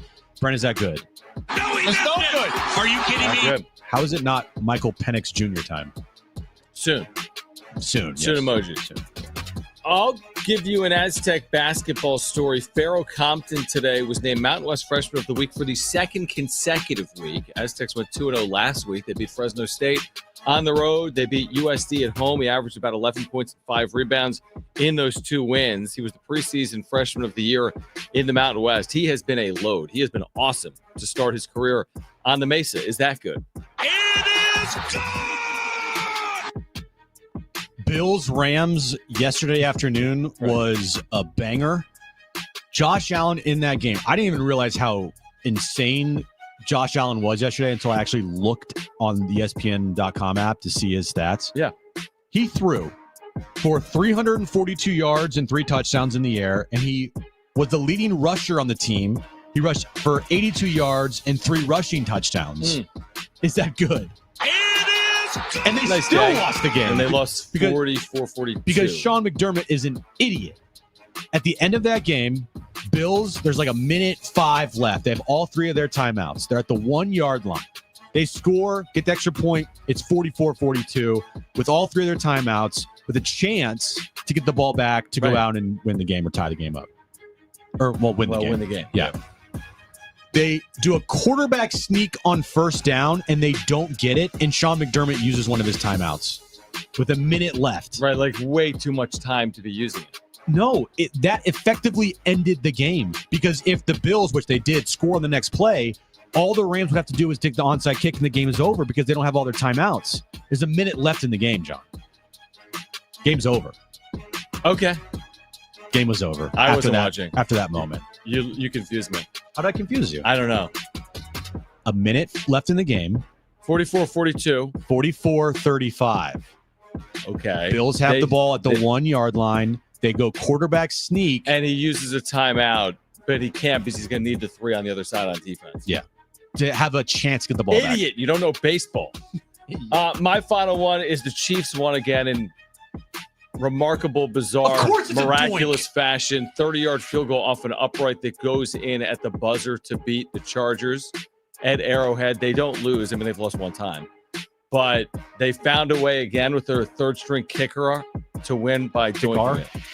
I hate you. Is that good? Is that Brent? good? It is good. I mean, I don't have a problem with it because, again, I mean, they beat the Chargers, so it's okay. Yeah, You know what I mean? I hate both teams, Right. but I think I hate the Chiefs just a little more. Because they beat the Niners every year in the Super Bowl. Correct. Right. I saw a stat that if you took everybody's record and flipped it, like if every one possession game was flipped the other from way, like 10-2 to 2-10. Here are the records. Chiefs would be the worst team in the NFL.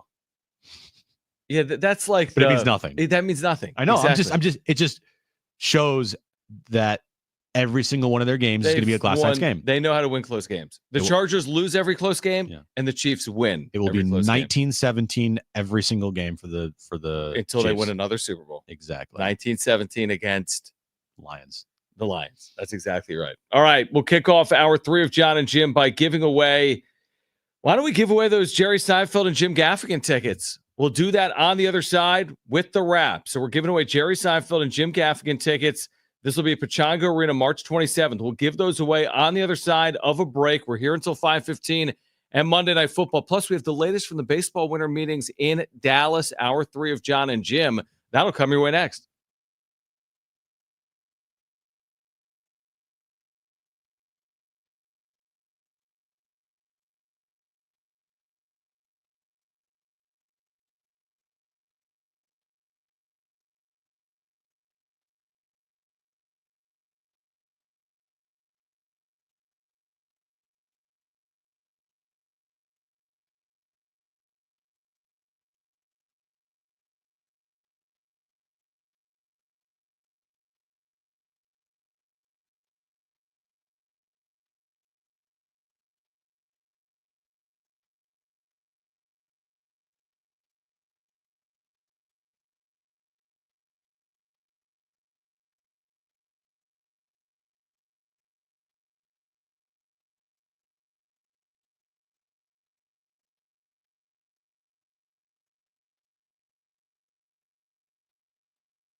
All right, this update is brought to you by Taco Bell. The winter meetings are underway and the hot stove is lit. Juan Soto has made his choice. He is agreeing to a 15-year, $765 million contract with the New York Mets. Willie Adames signed with the San Francisco Giants over the weekend, the largest contract the Giants have given out in their franchise's history. And tonight, Monday Night Football, Bengals and Cowboys, 5:15 kickoff. You can listen to that right here on San Diego Sports 760. And this update's been brought to you by Taco Bell.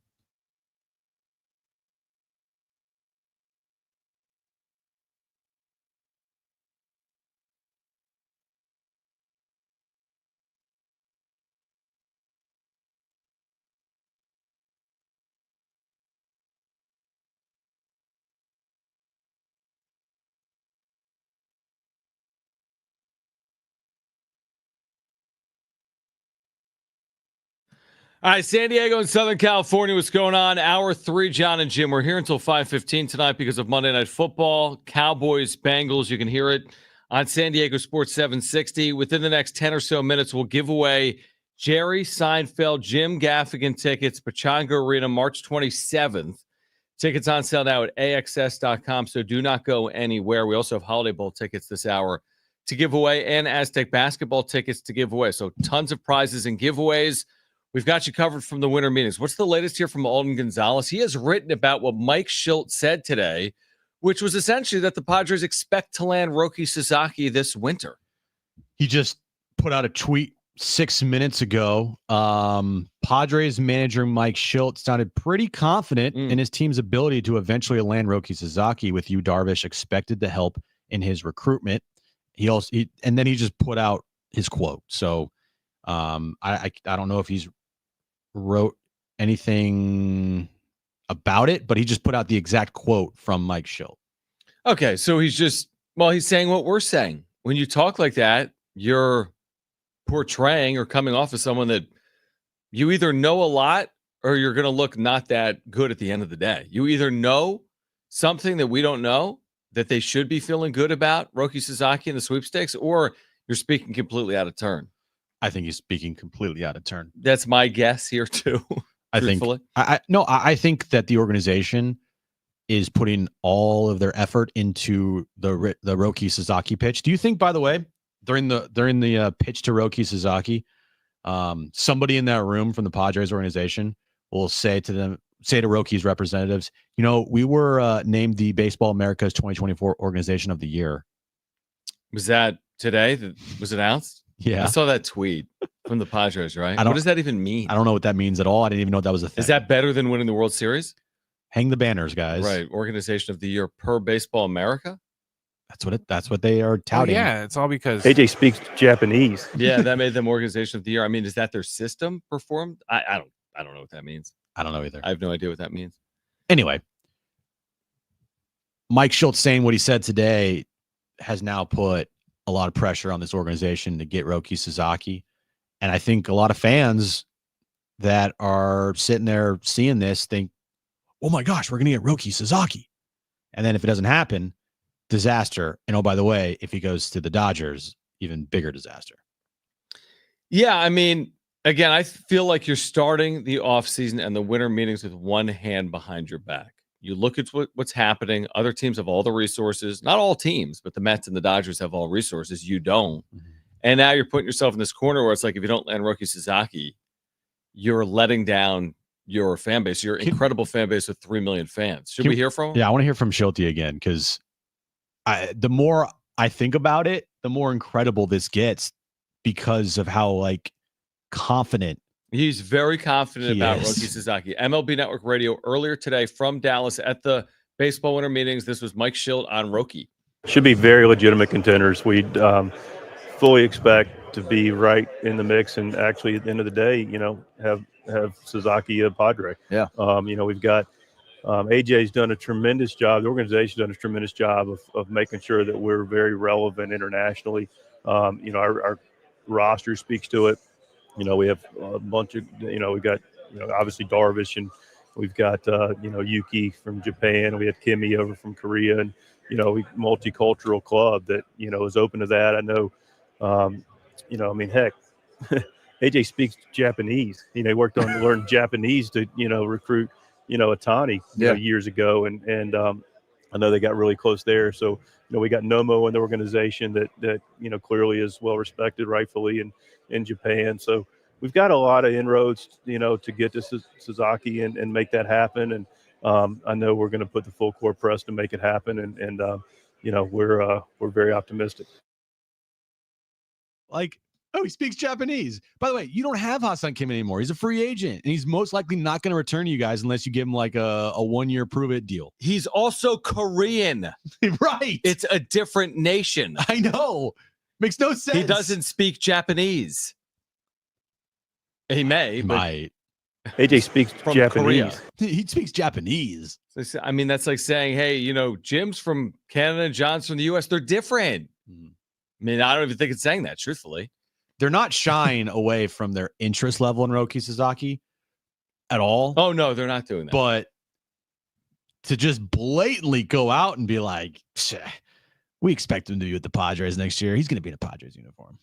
Like, whoa. Yeah, that's probably going a little far. Day one of the winter meetings, like, hey, Mike, how are you? How was your off season? Yeah, you better hope that the hand that you just flipped over, that the Dodgers don't be like, all right, boom, and then they flip over a better hand.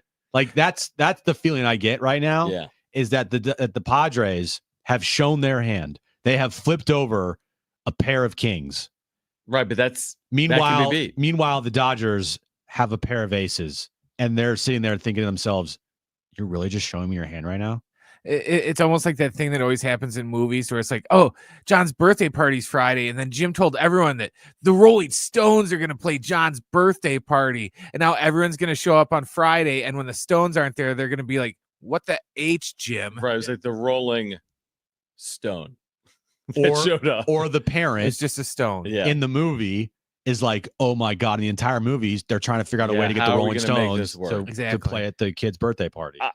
I tend to believe what you're saying, which is Mike Shildt doesn't know more than everyone else, and he's just kind of speaking out of turn, and he is overly optimistic. But to speak in that way about Roki Sasaki, the day he's posted, the hour he's posted, hey, we expect to land Roki Sasaki. Like, dude, the guy hasn't even spoken. He hasn't visited. He hasn't been pitched. And your first public comments are, we expect to land him. Very confident. I hope that they do land him. So then Shildt can puff his chest out. Yeah, he'll look good. He'll look great. And everybody will be happy. And everybody will praise Shildt. And everybody will praise his organization. And it will be one of the maybe biggest, moves in recent memory in the offseason the Padres have made. Roki Sasaki chose to come here, and you didn't have to outbid anybody. He chose you over the Dodgers, which would be a huge win in itself. But, the pressure that you've put on now, I mean, I bet there are people in the organization that are thinking to themselves, what are you talking about? I need to hear Preller with the media, okay? Like the full media, when he's asked from national writers and local writers, he'll clearly, this will dominate the news cycle, specifically locally, for the next 24 hours. He'll meet with the media, presumably at some point tomorrow. He'll be asked repeatedly about Sasaki. What will he say? How far will he go? Knowing that Preller never shows his cards. Mike Shildt showed the cards he's holding, right? And AJ Preller never does that. So it'll be interesting to see what Preller says after what Shildt said. Well, it's not even like showing the cards. It's saying that I'm going to go get that girl over there before you even talk to the girl. Right. That's kind of showing your cards, right? No, it's having a confidence level about yourself that being maybe too confident. You should dial it down a little bit, and keep your expectations at bay, because that girl could easily tell you no. She could think that you're ugly and be like, yeah, no thanks. And then go to the other person at the bar who was the Dodgers that she's had an interest in the whole entire time at the bar. I like the analogy. Yeah. I really don't know. Here's the good news. It ends by January 23rd. The Sasaki talk ends by then. Truthfully, it'll end January 15th or 16th. He's been posted. There's a month. Yeah. He's going to meet with teams in America. He'll go back to Japan. He can make his mind up. You'll know by January 15th, but it's going to be a long 35 days or so. It's going to be a long 5+ weeks for Padres fans, especially now that the posting period has started with Mike Shildt's confidence on display like that. You know what you're going to see whenever they speak to him, because I think that they're in the next couple of weeks they're going to have meetings set Yeah. up. So whenever they speak and whoever writes an article about that meeting, for a fact that the general tone from the organization will be like, meeting was great, loved it. We feel like that he was receptive to us, and it was a great meeting. Oh yeah, deal's done. Shildt gonna be like, this thing's Great done. meeting. There's no. When's the last time you're like a big free agent after a meeting that the organization leaked out that it was a bad meeting? Right. It's a good point. It's going to be a great meeting, but we'll see what he thinks of the Dodgers pitch. This is an interesting point in our chat, and I agree. Jay Farrell, you can find us on YouTube. Search for Jon Jim 760. He says, imagine if Dave Roberts had said that. People would be screaming about collusion confirmed. I just don't see how it's smart to talk like that publicly. I agree with the second part of it and the first. If Dave Roberts said the exact same thing, we really think we're going to land them. In fact, we expect. Can you imagine our angle today? I'd be like, this thing was done. This was a circus. It was a sham. It was a charade. Yeah. It's been known all along. Now we haven't heard from the Dodgers as of yet on Roki Sasaki. And last year, the thing that we were talking about earlier in the show that Dave Roberts said that was like, whoa, it was that he mentioned that they had a meeting with Ohtani. Yeah. People freaked out. Adrian Freeman had to go back to the media and talk to them about that. Like, look, just calm down, everybody. Mm-hmm. Yeah, I remember that. But this is another level. This is not like, oh, yeah, we're going to talk to Roki Sasaki. No, this is just saying we expect him to be in a Padres uniform next year. It's like a guy that's injured on your team. We're like, yeah, we expect him to be our opening day starter next season. A bridge too far. Probably a bridge too far. Yeah, and with a player like Sasaki, and we don't even know. We're going to go down this road, and then all of a sudden people go, oh, look at the St. Louis Cardinals. The Cardinals have met with. We don't even know where this road is going. That's the point here. Because, like Preller said this earlier today, we don't have the sound on it, but Preller essentially said earlier today, like, yeah, we've been scouting him, and they're excited about it, but he knows, like we know, that there's a lot of teams that are probably excited about him and have been scouting him and are going to meet with him. They're not the only team that's out there that's it's in pursuit of Roki Sasaki. The Dodgers are in pursuit. The maybe Giants are in pursuit. Maybe the Rangers, maybe the Orioles. Like, now they've been scouting him since 17, 18. I don't know how many teams have. I have no idea. Are there 10 teams that have been doing that? Are there one? Were they the first team in on him? Yeah. The way Preller scouts, going back to when he was 17, you're going back 6 years that they've been following this player. That's a long time. This just goes back to, like, sometimes it might be better if Shildt just not speak. Right. Or like kind of like I always say now, like you said the silent part out loud. Yeah. Like just play it cautiously. Like really good manager. We've known that. Like really good manager. Really good manager. I don't know if it's best for him to like open up like this sometimes. Maybe. And next year, just stay, you know what? Stay back. Go fishing. Got that trip lined up? Yeah. I mean, even his post games, you're just like, might not be best to say those things because the team just lost 5 in a row and you say that everything's great. In the end, it worked out for him in 2024. Will it work out for him this offseason? I hope it does. Yeah. I am sitting here praying. I hope that this turns out to be a good thing and that in a month or so, we're talking about Roki Sasaki's press conference with the Padres. It'd be amazing. All right, call right now if you want 2 free tickets to see Jerry Seinfeld, Jim Gaffigan. Treat yourself this holiday season. Experience 2 legendary comedians, Seinfeld and Gaffigan, coming to Pechanga Arena March 27th at 7:30. Tickets at AXS.com. Caller 7. You're going. 877-767-4760. What a holiday gift idea. 877-767-4760. Caller 7. You're going to see Jerry Seinfeld and Jim Gaffigan. The wrap on the other side, plus Aztec basketball tickets for Wednesday night. More giveaways coming up on Jon and Jim.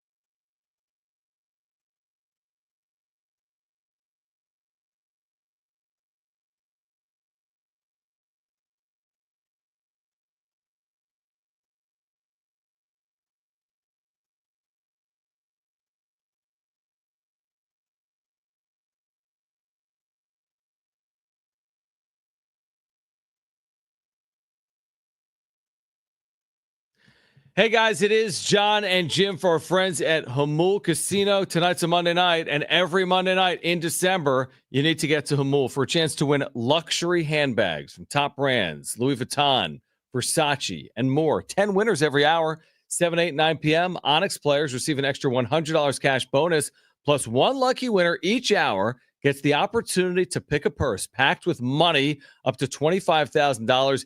And you'll get to keep the purse for your significant other. Yeah, and after you keep the purse and win all that money, head over to Tony Gwynn Sports Pub, Loft 94, or their poker room to watch all the sporting events that they have. They have NFL tonight, Monday Night Football. So if you're at Hamul Casino, you can watch Cowboys and Bengals. They have the NBA, NHL, college football, college basketball. They have it all there. And by the way, the food selection at Hamul Casino is fantastic as well. You'll love it. New Year's Eve, get there for the holographic New Year's party. Celebrate in style. They'll kick off festivities with $20 in free play for all beginning at noon. It'll be an unforgettable New Year's celebration at Hamul Casino. Yeah, there's plenty to do at Hamul Casino.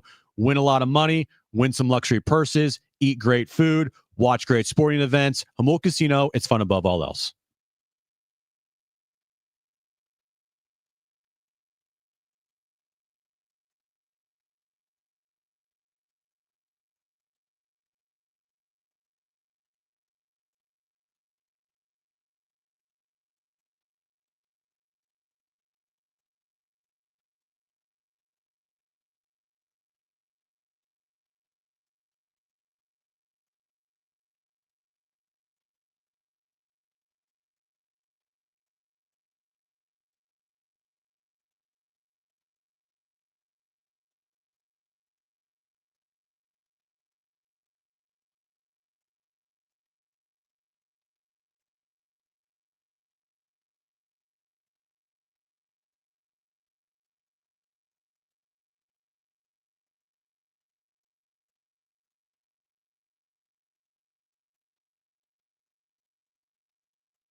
AM radio keeps vital voices accessible.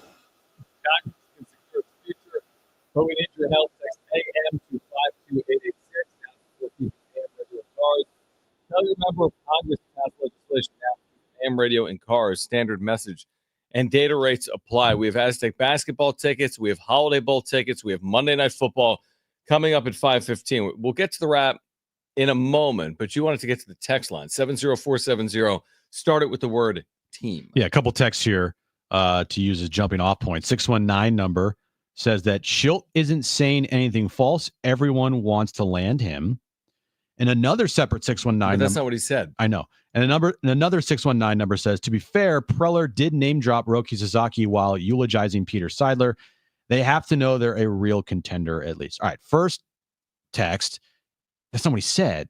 He said that the Padres expect Roki Sasaki to be with the team next year. Right. So that's going a lot further. Way further than that. Mm-hmm. So, yeah, that's not that. He did not say everyone wants to land him. And the second one, two different things. Preller name dropping Roki Sasaki during the Peter Seiler eulogy is completely different than Mike Shildt literally saying out loud that they expect to have Roki Sasaki next year. Completely different. Right. There's like on one end, you can say how interested you're in on a guy. Like, yeah, we're interested on Roki Sasaki. We feel like, you know, his talents translates very well to Major League Baseball, and you know, he's would be great for any team. To what Mike Shildt said today, which was, oh yeah, we expect to have him on our team next year. Those are completely different. Completely different. Yeah, and listen, have they been linked to him before? Like the texters are saying, like Peter Seidler when he was eulogized by AJ Preller, or have we heard the Padres' interest in Sasaki? Yeah, but that's not near as far as Mike Shildt went today. The two things I didn't expect today: Mike Shildt to say what he said, and Keith Olbermann to take a shot at Jim Russell. Yeah, on Twitter, which we talked about earlier for his take on Juan Soto. Like, I didn't expect either of those. In fact, both were probably equally unlikely. I would have been shocked if someone told me Mike Shildt was going to tell the media, we think we're going to land Roki Sasaki. That would have been shocking to me. I didn't expect to have really anything today on Roki Sasaki.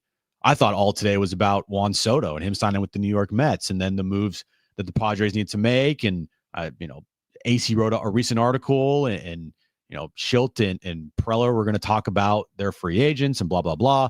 Nope. Preller knows Japanese, and they're going to land, and they're going to have Roki Sasaki next year. And we have Ha-Seong Kim. And we have Ha-Seong Kim. And by we, he means he's a free agent. right now. You don't have Ha-Seong Kim, Shildt. Yeah, no, I agree with you. They're going to ask him for a reference. Yeah, maybe. It'll be an interesting next 5 weeks, is what I would say. From now until the middle of January, from a Padres perspective, there's going to be a lot of twists and turns in here. A lot. Like, what question would you ask either Mike Shildt or Preller about Sasaki, knowing what Shildt said today about him? Well, first of all, this is what I would do. If I was, let's say AJ Preller's hotel room is 1121 at the Dallas Hyatt, right? Wherever the heck they are. And they're like, hey, we're gonna get 8 or 10 of us front office coaching staff. We're gonna get together at 8 p.m. Central. All right, I got pizza.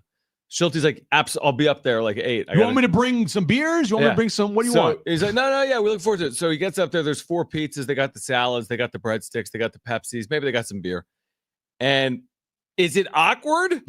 I think it's super awkward. Like, I'm walking into my boss's hotel room. There's a group of 8 of us from the front office. We got good pizza. And it's like, hey, how was your day? Oh, it was pretty good. Hey, Mike. Dude, Bro, like, what are you doing? Stop. Like, yes, yes, everyone knows we're all in on Roki Sasaki, but to say that we expect to land him and now setting up the disappointment if we don't, you're asking for trouble. Like, you have to know in that organization, you are not considered the favorites here. I would bet you a lot of money that most people in an organization already feel like they're not the favorites, including AJ Preller. Maybe. I bet you there's people in that organization, high ups, that are thinking to themselves, this might be a little bit of a long shot. While there is a chance, but it's also not a slam dunk by any means. The way Shildt was talking today was saying, like, yeah, it's a slam dunk. Mm-hmm. Slam dunk, we have him. Mind blown. I am, like, very scared that they aren't going to land him and what that's going to, like, end up being here in San Diego. Well, I know what Shildt and Preller would say. I mean, Shildt, when Shildt was asked about it, he'd be like, oh, you know what? He's a great young man. We had a great meeting with him. Great. I thought it was terrific. Yeah, I thought he's great. Unfortunately, he decided to do something different. But man, we expected to get him. I met with him. He's great. I mean, he was just, it would be bizarre. It'd be weird. But Preller, again, I've known Preller long enough to know that he doesn't make very concrete statements. Never. He's not going to put himself in a corner. Nope. Now, he did with Marty a few times. I mean, he said Jace Tingler's a 10-year manager. He fired him 6 weeks later. Right. So, you know, he's put himself in corners before. Most executives do that speak with the media as often as AJ Preller speaks with the media. But I'd be very surprised if AJ Preller went anywhere near as strong as Mike Shildt. Anywhere near. In fact, he's going to do a 180 on it and downplay. Yeah. Would be my guess when he speaks. Yeah, you'll never hear anything like that out of Preller's mouth. No. Ever. That's why I'm so shocked today that came out of Shilty's mouth. Like, utterly shocked. Mm-hmm. When I saw that, I was I think I was eating some eggs. Eating eggs. Wow, you're gonna remember that for the rest of your life. And I literally looked at it. Hard-boiled. No, scrambled. Every time you eat an egg now, you're gonna flash back to that. Wait, speak Japanese. On the plate was just scrambled eggs, or was there toast? So I had scrambled eggs, a little bit of cheese. How many eggs? I had 3 eggs. 3 eggs, and in the eggs or cheese on top. This is how I do it. It's an omelet? No. So I have 3 eggs, crack them, put them in a bowl, put a little bit of milk. All right. Makes the eggs fluffier. Then what you do is you just whisk those eggs up, put a little butter in the pan, put the eggs in, scramble the eggs, then put a little cheese on top. Cheese melts up, a little salt and pepper. How you doing? Nothing else? No, I'm finishing. So then have a little bit of toast, but on the toast, I put some peanut butter, and then you got some fruit on the side. Boom. How you done? That's already way too much. That is a lot of work. No, it's not. Takes me like you do put that the every eggs in the day? frying pan and hope that I don't get any shells in it. Done. Boom. Eat You do 'em. that every Good to day? go. not every day, but like that's my go-to breakfast. This is fascinating. Eggs, scrambled eggs, toast, peanut butter, and some fruit. Toast and peanut butter? Like peanut butter toast. Doesn't that I don't know. Peanut butter toast with eggs? That's a first for me. When I go to a diner, they're never offering peanut butter toast. Well, I think it's good. You know why? Why? They have peanut butter Because they in the little have circles. yeah. Well, they got the Jif. jelly packets. Yeah. So it probably costs more for peanut butter opposed to just giving you a I sometimes little jelly packet. I sometimes do jelly on my toast. Jelly's great. Jelly's really good. So good. But I kind of I'm like just a butter guy. Yeah, I'm a butter guy too. I like my butter. mom actually gave us this really nice honey butter. I should have used that on my toast. You really should have. I used to be able to. I could eat like a whole loaf of like wheat toast with butter. A Oh, whole loaf? That's Back in the day, interesting. yeah. Like in That's- one sitting? Yes. That's scary. I'm a little scared for you. Yeah, Brett. that's scary. That's a lot. It's a lot. Yeah. It's a lot of But carbs. I don't like that wheat bread that like is trying to be white bread. I like the old dry wheat breads Oh. that gets even drier when you put it on toast. Jay Farrell in our chat says warm peanut butter is a huge win. JD Gaucho says peanut butter on toast. No thanks. Yeah. Yeah. I'm not I could be convinced. I like a PB&J, but not Yeah, do just both. peanut butter on toast. I think peanut butter on toast is actually delicious. Yeah. That's great. All right. I don't On think the it's other side, weird. the latest in the baseball winter meetings. But call right now if you want 2 free tickets to see the Aztecs Wednesday night against Cal Baptist at Viejas Arena at 7 p.m. Tickets to goaztecs.com. Caller 3, you're going. We have 2 free tickets to see the Aztecs against Cal Baptist, San Diego State, number 23 in the AP poll. The number to call, 877-767-4760. Caller 3, you're going. 2 free tickets for Wednesday night, 877-767-4760. Still ahead. Holiday Bowl tickets to give away. More Aztec tickets to give away. Monday Night Football at 5:15. Stay with us on Jon and Jim.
All right, this update is brought to you by Toyota Carlsbad. We'll start with the baseball winter meetings. Juan Soto is now a New York Met, agreeing to a mega deal, 15 years, $765 million. That contract could be up to as much as $800+ million. Other news in the National League West, Willy Adames signed with the San Francisco Giants over the weekend, largest deal in Giants franchise history. And Monday Night Football, we're about 45 minutes away from kickoff. Bengals and Cowboys, 5:15 kickoff time there. You can listen to that game right here on San Diego Sports 760. And this update's been brought to you by Toyota Carlsbad.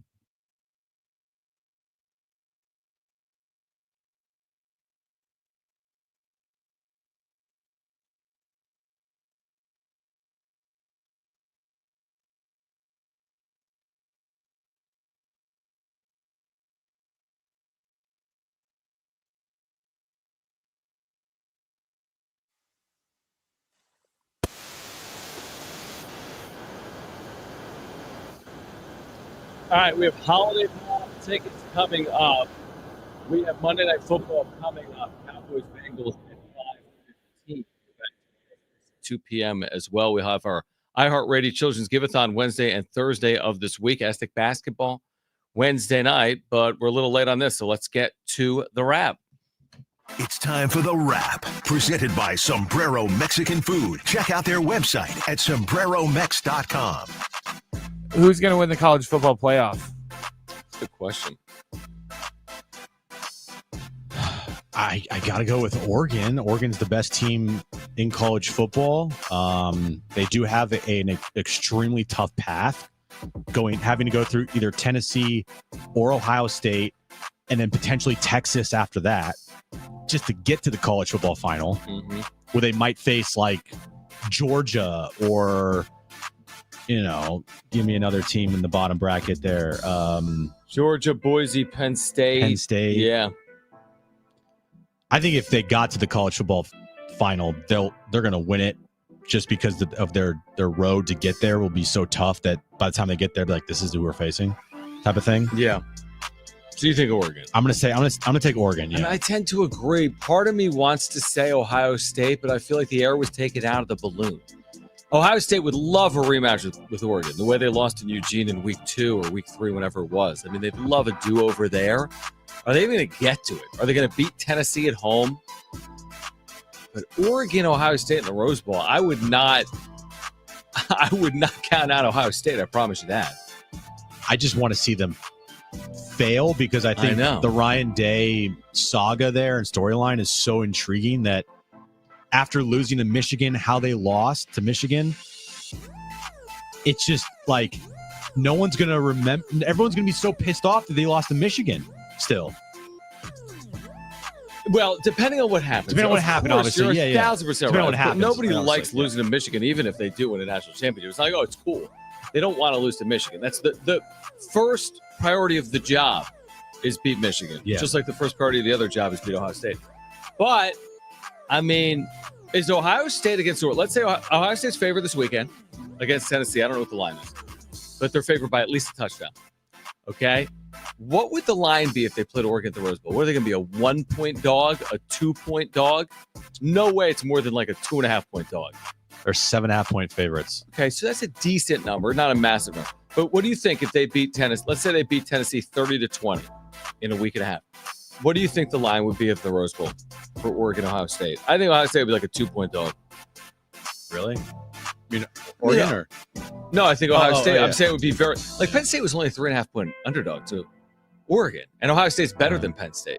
Dude, they are the one college football team that is it's kind of championship perplexing. Or bust. Yeah, definitely. Because if they don't win, I then think Oregon too. I think but never won. Okay, but they're not in a like you're going to fire Dan Lanning. Hell no. You don't win the college football playoff, you're probably firing Ryan Day. Like maybe. Like that's what you have to do to get the bad taste out of everyone's mouth for losing to Michigan for the 4th straight year in a row. Yeah. When you're the number 1 seed in a tournament, you don't win. It's always win or bust, though. If UCLA's the number 1 seed in March Madness and they don't win the tournament, then it's both ways. What I'm saying is win or Day is fired. Yes. Yeah, if Dan Lanning loses to Ohio State in the quarterfinal, You're not firing Dan Lanning. You're probably firing Ryan Day. The fan base will literally riot. Are they going to sell out this Ohio State Tennessee game? They're so upset over this. I'm so sure they mad. will. They're so passionate. Yeah. All right, next question. Which road team will win a college football playoff game next weekend? So all these teams are at least a touchdown underdog. SMU, Tennessee, Indiana. Who am I missing? Clemson. And Clemson are all at least a one touchdown underdog. I'm going to pick Indiana. In state. Yeah. Right? Kind of cool. They're not even rivals, but they're in state. That's my one underdog that I'm going to pick this upcoming weekend. Clemson, no shot. No shot against Texas. I mean, SMU, I think, is pretty uphill. I think SMU got some humble pie last week, or this past weekend to Clemson. Maybe. By the way, shout out Chris Hodge, called that game to a T. Yeah, I would take Indiana. If you're telling me you have to pick one underdog. You take Indiana over Tennessee? Because is Tennessee really going to win at the Horseshoe? You can't win at the Horseshoe. Tennessee's good, dude. They're really good, but who wins at Ohio State? Not a lot of teams. Michigan does. Michigan. I'm going to agree with you. I think Indiana. Now, Notre Dame's been rolling since the NIU loss, but I'm with you. I think if any of the four is going to do it, Indiana has an explosive offense. It's amazing how well they've played this year under their first-year head coach, Kurt Cignetti. Mm-hmm. I'll take IU in South Bend. So Notre Dame, looking at their schedule, their best win of the year, John. Yeah, what is it? Oh, it's Texas A&M. Their opener. Yeah. On the road. Yeah, that's it. Yeah, it's a good win. USC. Blew out whatever. Army, but yeah. I mean, Army. Right. They beat USC on the road. That's it. Yeah. Yeah. Next question. Who should win the Heisman? He. Well, I will answer comment. because you cannot comment. I think that Ashton Genty should win the Heisman, and I don't think it should be particularly close, honestly, because of what Genty has done for his program.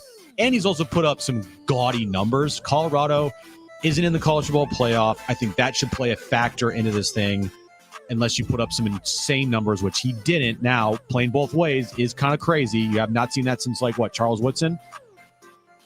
Yeah, but, and Woodson didn't do it with this regularity. But Ashton Genty's numbers are better overall than Travis Hunter, even though Travis played both ways. You know, the year that Woodson, by the way, won the Heisman, you know how many catches he had that year? I don't know. 13. Something like that. And because he's and mostly Travis Hunter's defensive. got 90-something catches, right? He has 4 interceptions. Woodson was running punts back too, though. He was, but I'd have to find it. The point is, Woodson won it playing both ways, not playing near the number of snaps and not with near the number of offensive success. I think that's fair than Travis Hunter.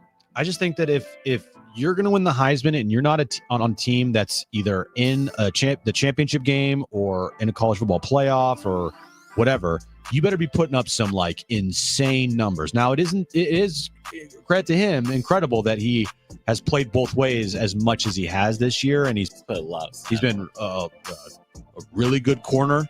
4 interceptions is not a fluke, and then the offense that he's produced as a wide receiver, it's great, dude. Ashton Genty has carried, literally and figuratively, Boise State to a college football playoff.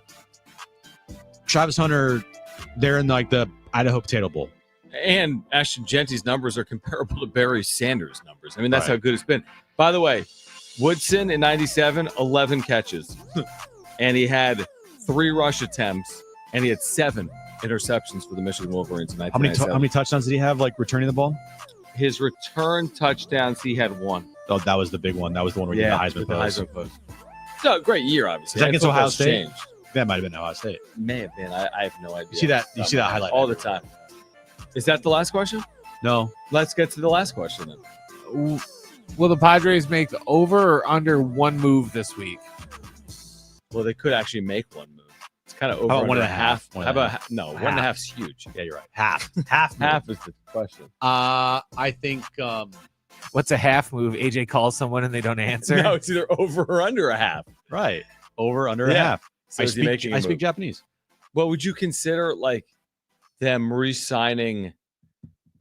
who's their third catcher? Brett Sullivan. Yeah, like I mean, he's under might be contract. their second catcher next Like year. if Brett Sullivan got like extended by a year, is that a move? I'm gonna go. No, he doesn't make a move this week. I'm gonna go. Yes, he makes a move this week. And by this week, I mean until Wednesday. After Wednesday, No, Thursday. No, Thursday. What Thursday's not? Wednesday's the last day, right? No, Thursday. Rule 5 draft. That doesn't count. He's gonna make one move. It's not gonna be anything crazy. It's gonna be like the Tyler Wade deal, or the what do you keep the SpongeBob SquarePants guy? I have no idea who that guy Whoever is. that is. Oscar something. Something like that is gonna happen for the Padres. I feel it in my bones. It's happening in the next 48 to 72 hours. All right. Who wants Holiday Bowl tickets? Amazing giveaway. Friday, December 27th. Great holiday gift. 2 free tickets. Washington State, Syracuse could be a really good offensive game, by the way. First 2 callers will be contestants for trivia. It's Trainwreck Radio. We have 2 free tickets to the Holiday Bowl for the first ever time at Snapdragon Stadium. 877-767-4760. This has got to be valued at hundreds of dollars. So call right now, 877-767-4760. First 2 callers, contestants for trivia. That's next.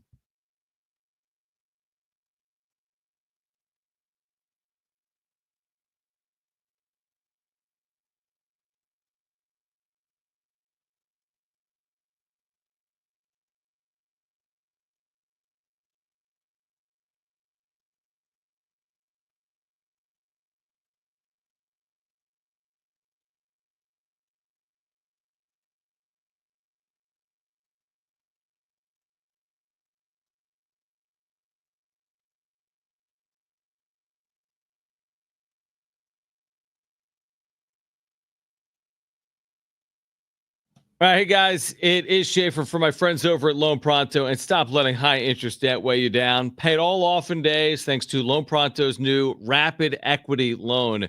Here's the deal, homeowners. Imagine a completely hassle-free way to cash out your home's equity. I'm talking about no appraisals, there's no paperwork, there's no waiting. Loan Pronto's all-new Rapid Equity Loan uses AI-driven technology. They're going to get you approved for cash out in as little as 1 day. One client recently got $100,000 approved in under 24 hours, wiped out their debt, launched a home improvement project, is now saving over $1,000 a month. Instant approvals, fast transfers, get cash to consolidate all your debt and get a fresh start for the new year. Call Loan Pronto now and see how much you could save. Imagine this time next week, you could be credit card debt free. Don't wait. Get your cash fast. Call 619-207-4336 or loanpronto.com. 619-207-4336 or loanpronto.com. Equal housing lender, NMLS 1661781. On approved credit, NMLSconsumeraccess.org.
All right. So we've got more from Mike Shildt. We'll hear from him on the Padres shortstop situation coming up at the top of the hour. We also have Monday Night Football 5:15, Cowboys Bengals from Dallas. Join San Diego Sports 760 East at SeaWorld and Sesame Place to support Rady Children's Hospital this holiday season. Your stories of hope and healing from Rady Children's patients and families during the iHeartRady Children's Give-a-thon, supported by ESET. Your digital guardians. Make a donation today by texting KGB to 51555 or donate at radyfoundation.org/giveathon and listen this Wednesday and Thursday. Right now, we're playing for Holiday Bowl tickets. Let's get to it.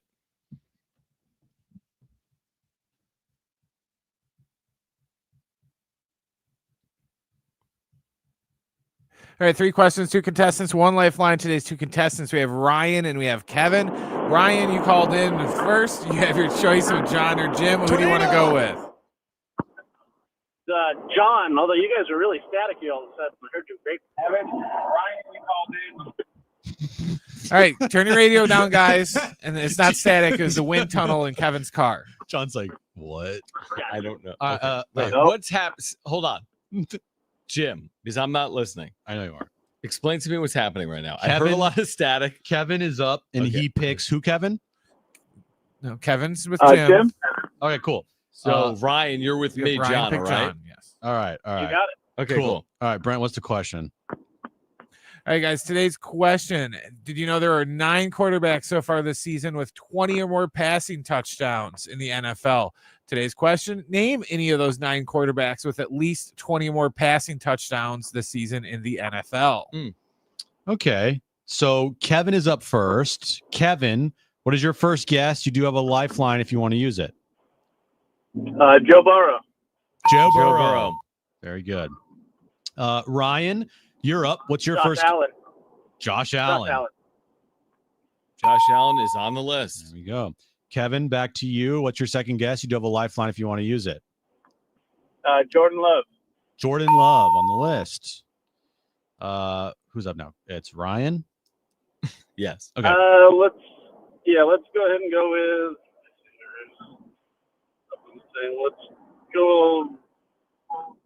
Let's go Lamar. Lamar on the list. Look at these football fans. Kevin, back to you. Final guess. You have a lifeline if you want to use it. What do you got? Mahomes. Mahomes on the list. Jim. Ryan. Sorry. Ryan, final guess to send this to overtime. What do you got? Blanking on the. You have a lifeline too if you want to use it. Now I'm gonna let's go to the lifeline just because I'm blanking. Yes. I know who it is in my head. I know who 9. it is. There's 9, so there's 4 left. I know there's one of them. I have one. I have a quarterback that has been among the best in football for the last 3 years. His name is Brock Purdy. Brock Purdy, do you take that? Let's go with it. Sure, let's go with Brock Purdy. You're an idiot. You don't know football. You're an idiot. You don't know football. Baker Mayfield. Jared Goff. Dude, Brock Purdy was like in the Super Bowl. I was like, please don't say. Please don't say. And you said Brock Purdy. I'm like, yes, he's an idiot. What about who's only one with left. the Seahawks? Oh, Geno Smith? Geno. No. There's only one left. It's Sam Darnold. Sammy D. There's 2 left. Sam Darnold. Yeah, there's one more. Okay. We're a big fan of his on the show. I say sarcastically. Oh, Aaron. Oh, Aaron. A-Rod. Yep. Aaron? Oh, that would not. Yeah. I guess that. Okay. Well, I was wrong. My bad. Sorry, Ryan. Just Holiday Bowl tickets. That's all. I just massive prize. Just cost you the best You're prize like, we've given away. Purdy. I don't know. That's why I'm the lifeline. He had a good game yesterday, though. He didn't throw for 2,000 yards, apparently. No. Or 20 I don't think anyone on their team didn't have a good game yesterday. That's true. Gosh. Kittle had like 150 receiving yards in the first quarter. All right. So congratulations, Kevin. You've won a pair of tickets to the 101.5 KGB Sky Show, which will follow the 45th annual DirecTV Holiday Bowl. This is Friday, December 27th, Washington State and Syracuse. Your tickets to the Holiday Bowl is also your tickets to the KGB Sky Show, which is a fireworks show HolidayBowl.com for tickets and information. Get ready for fireworks on and off the field for the first time ever. Snapdragon Stadium. I'm looking forward to it. Washington State, Syracuse. Again, coming up on a Friday night here in Southern California. All right. Has Mike Shildt spoken again? I think the answer is yes. He won't stop talking. He won't stop talking. And this time he's speaking on the shortstop situation for the Padres heading into 2025. So we've got Cowboys and Bengals. This game is going to kick off in about 20 minutes right here on San Diego Sports 760. So we have Cowboys and Bengals. Don't go anywhere. That's in 20 minutes, plus the latest from the baseball winter meetings in Dallas as well. Cowboys are in Dallas tonight. Winter meetings are in Dallas tonight. You'll hear from Mike Shildt coming up next. Hour 4, Jon and Jim. Stay with us.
All right, this update is brought to you by Taco Bell. We're moments away from kickoff in Dallas between the Bengals and the Cowboys for Monday Night Football. Of course, you can listen to that right here on San Diego Sports 760. And the big news at the winter meetings so far happened last night as Juan Soto agreed to a record-breaking contract with the New York Mets for 15 years and $765 million. That contract could get well north of $800 million. And in the NL West, Willie Adames signed a free agent contract with the San Francisco Giants. And this update's been brought to you by Taco Bell.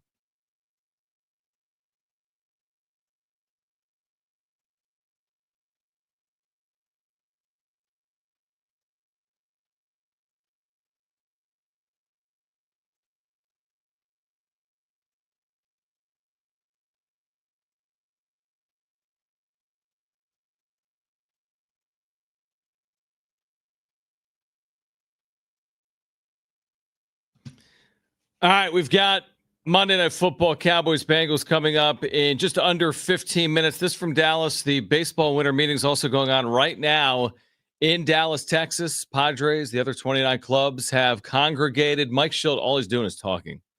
All day long, he's been talking. MLB Network Radio.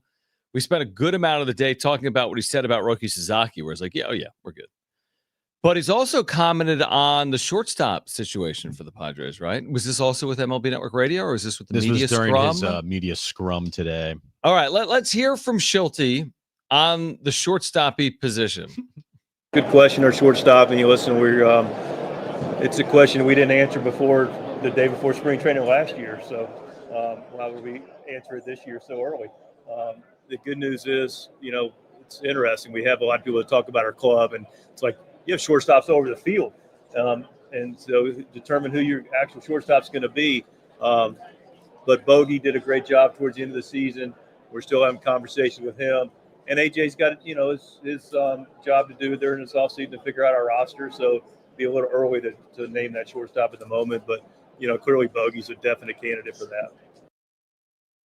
Bogey's a definite candidate, but it's early to make a determination or decision on short. He was fine saying that they basically have Roki Sasaki, but he can't talk about shortstop. Wait, what, right, dude? Exactly. No, that makes sense, honestly. You know what? Start of the offseason. It's because they haven't talked to Bogey yet about either making him the shortstop on opening day, or if they have another shortstop lined up, or having him at second base. Like, that's what it is. They have not talked to Bogaerts about this. Well, no, they haven't talked to Bogaerts about it because they don't know their plan. Right. That's December 9th or whatever. Yeah, and Hassan Kim's still out there, and Hassan Kim is not coming back. I know. Spoiler. I know. Right. But we all thought he was going to the Giants slam dunk, and then the Giants swerved and went Willie Adames.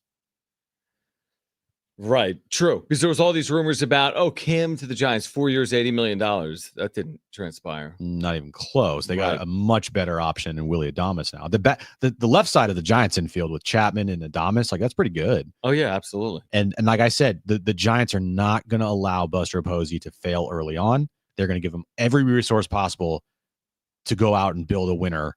Like now, it becomes a problem if they keep doubling down. Like if Corbin Burns ends up there, then all of a sudden Max Fried. Then all of a sudden you got a problem potentially. I'm not overly worried. Like they're far superior at this point, but they've put together a roster that's better than what they had last year, for sure. And even losing Blake Snell, like they have Robbie Ray coming back, that's on full health. Logan Webb still. I mean, they're going to be a pest for sure. They're not going to be a team that's just not trying. That's my point, is like the Giants are now in a mode where they're going to be trying like this at this level every offseason. The last couple of years, they have not been able to land that big time free agent. Sure. They have not been able to get Bryce Harper, Aaron Judge, Trey Turner. Like they signed Blake Snell, but that was like a Blake Snell. Prove it. Not even a prove it deal. That's like, hey, Blake Snell needs a team. Anybody out there willing to give him $30 million for just 1 year? We'll try. We'll try it. Yeah. They didn't give him a long-term contract. Right. So they're a team, even though they were not great last year, are still like, you have to worry about them in your division because they are spending money and they have an idea of, we're going to try to compete to win. I mean, I worry about the Arizona Diamondbacks. Yeah. I think outside of Colorado, they all can pose challenges. Dodgers goes without speaking. Giants, I think, just look at the track record of the last 15 years. There's no reason to expect them to do anything other than try. Mm-hmm. They have the resources. And then Arizona's like kind of like sneaky odd. They're in a large city. They have a bad stadium, but they've won recently. They were in a World Series 2 years ago, and their payroll last year was higher than the Padres. So I looked today. I went to ESPN Bet today because they had World Series odds after Soto, an article at ESPN.com. World Series odds right now. The Padres have the 8th shortest odds to win the World Series, 14-1, which isn't too shabby. And I don't know if I necessarily see it or not because I don't know what their roster is going to look like. Like, it's hard to say they're 14-1 to win the World Series when they have all these moves outstanding, so to speak. Like, it's hard for me right now to see them as a top 6, 7, 8 team in baseball. That could change. They land Roki Sasaki. They make a couple of savvy moves this offseason. Maybe it's a Profar back or whatever they do at short. But right now, I mean, they've got the 8th best or whatever you want to say, shortest odds to win a World Series. So it's not like they're completely buried. It just feels like they're getting – the other teams maybe are creating some separation this offseason is what it feels like to me. Teams like the Mets, the Dodgers, for example. AJ Cassavell has tweeted catcher, the corner outfield, and starting pitching. Those are the 3 obvious needs of this team, AJ Preller said today. So shortstop, they have Bogarts there, but they're going to have to discuss with Bogarts about playing shortstop. I feel like it's not going to. It is a decision that now makes even less sense moving him to second base last year when you're not even re-signing Kim. Now he's injured. I get it, but like you made this whole big thing about him going to second base to the following year. You're going to be putting him back at shortstop. And by the way, you basically were saying to Xander by moving him to second, he's not a good shortstop anymore. Well, the way they spun it, you're right. The way they spun it is Kim's a better defensive shortstop. Simple as that. And then clear as day. Moving him back to short because of Kim's injury was like it was like a necessity, and they were winning, so you could deal with it, right? But now it's like, hey, actually, we need you to play short again for a full year, even though we said you're not really great at shortstop anymore. He's fine at short. He's not. I know he's fine. He's fine. Serviceable. He's fine. I'm just thinking about the relationship and the dynamic there, making this huge big thing in spring training about him going to second base. True, but I would say this about the relationship: like, hey, bud, so, like Bud is Xander. You need to perform. Walking, hey, bud. Yeah, kind of sound like Willard. Like, hey, bud. Like perform and play short. That's what I mean. You're getting 280 here. Yeah. Now we feel as if we've lived up to our side of the bargain. I mean, we're paying you. We've asked you to do some things, but you haven't fully produced. If you were an MVP caliber shortstop when you got here, you're still shortstop. Yeah. Like if your first year was 339 with 28 home runs, you're still there. But that wasn't your first year. So they got to do what's best for the organization, and he's still getting paid. I mean, he's going to get paid for the next 9 years. Yeah. So like they got to do what's best for the organization too. And he's going to have to be a team player, and he was last year. And Shildt not definitively saying that Xander's their shortstop means that a lot of this is in flux. And I mean, like, the players on the team that they potentially need to trade to free up some money. Right. Luis Ariz, if he's going to be back with the team next year, well, then, yeah, Xander's your shortstop.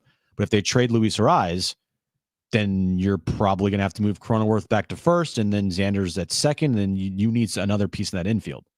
Well, they need time.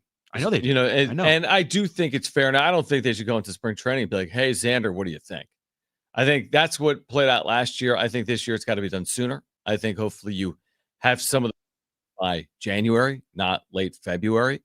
And maybe the winter meetings gives us an indication. Maybe something happens. The do something meme. Maybe there's a trade. Maybe there's a signing. Maybe there's an indicator that plays out. Or maybe not. Or maybe it's 3 days of just speculation and the Dodgers making moves. Hey, Brent, I put in the rundown at 5, like right below the Shildt sound. I just saw it. It's Shildt on Roki at this podium. More about him. Oh. And you, Darvish, can you just click on it and just play it straight from the computer? Play it straight from the computer. Even though it might not play on YouTube, right? Whatever. It definitely won't play on YouTube. Okay.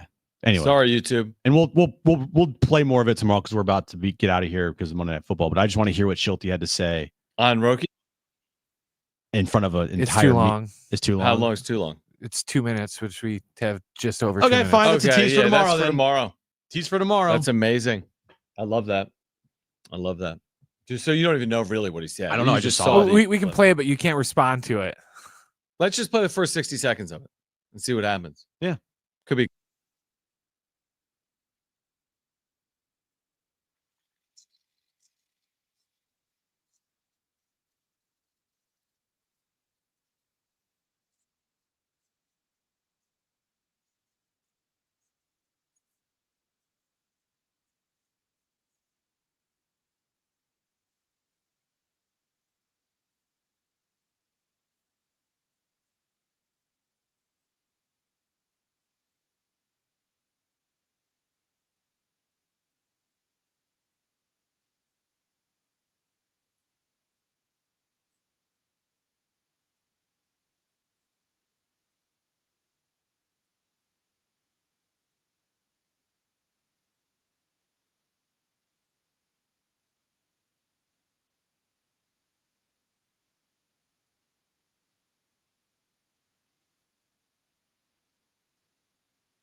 Kind of the same lines from earlier, which is interesting. It's almost like he had those lines. But he at the end there, he didn't definitively say we expect him to be a Padre. No, he just said he was an optimist, but not a blind optimist. Yeah, I know. Which is different than expecting. Man, they are putting every single thing in this basket. They are in a definite corner where it is Roki Sasaki. Where's the time go? Oh, man. Oh, 4 hours already? Man, bummer. We got Monday Night Football coming up. Bengals and Cowboys on San Diego Sports 760. But full reaction to day one into day two of the winter meeting tomorrow at 2 p.m. Guess who's going to join us tomorrow? Graham Paulson, MLB Network Radio, will be on the show. So we'll have you covered tomorrow. Baseball winter meetings continue. But again, Monday Night Football, that's coming up next. If you missed anything today, you know where to go. SportsSD.com, iHeartRadio app, iTunes, TuneIn Radio, Spotify, etc. For Brent and Jim, I'm John. Monday Night Football, Cowboys, Bengals next, right here on San Diego Sports 760. He's alive. Here's your back page. Muffins are on sale. Canada.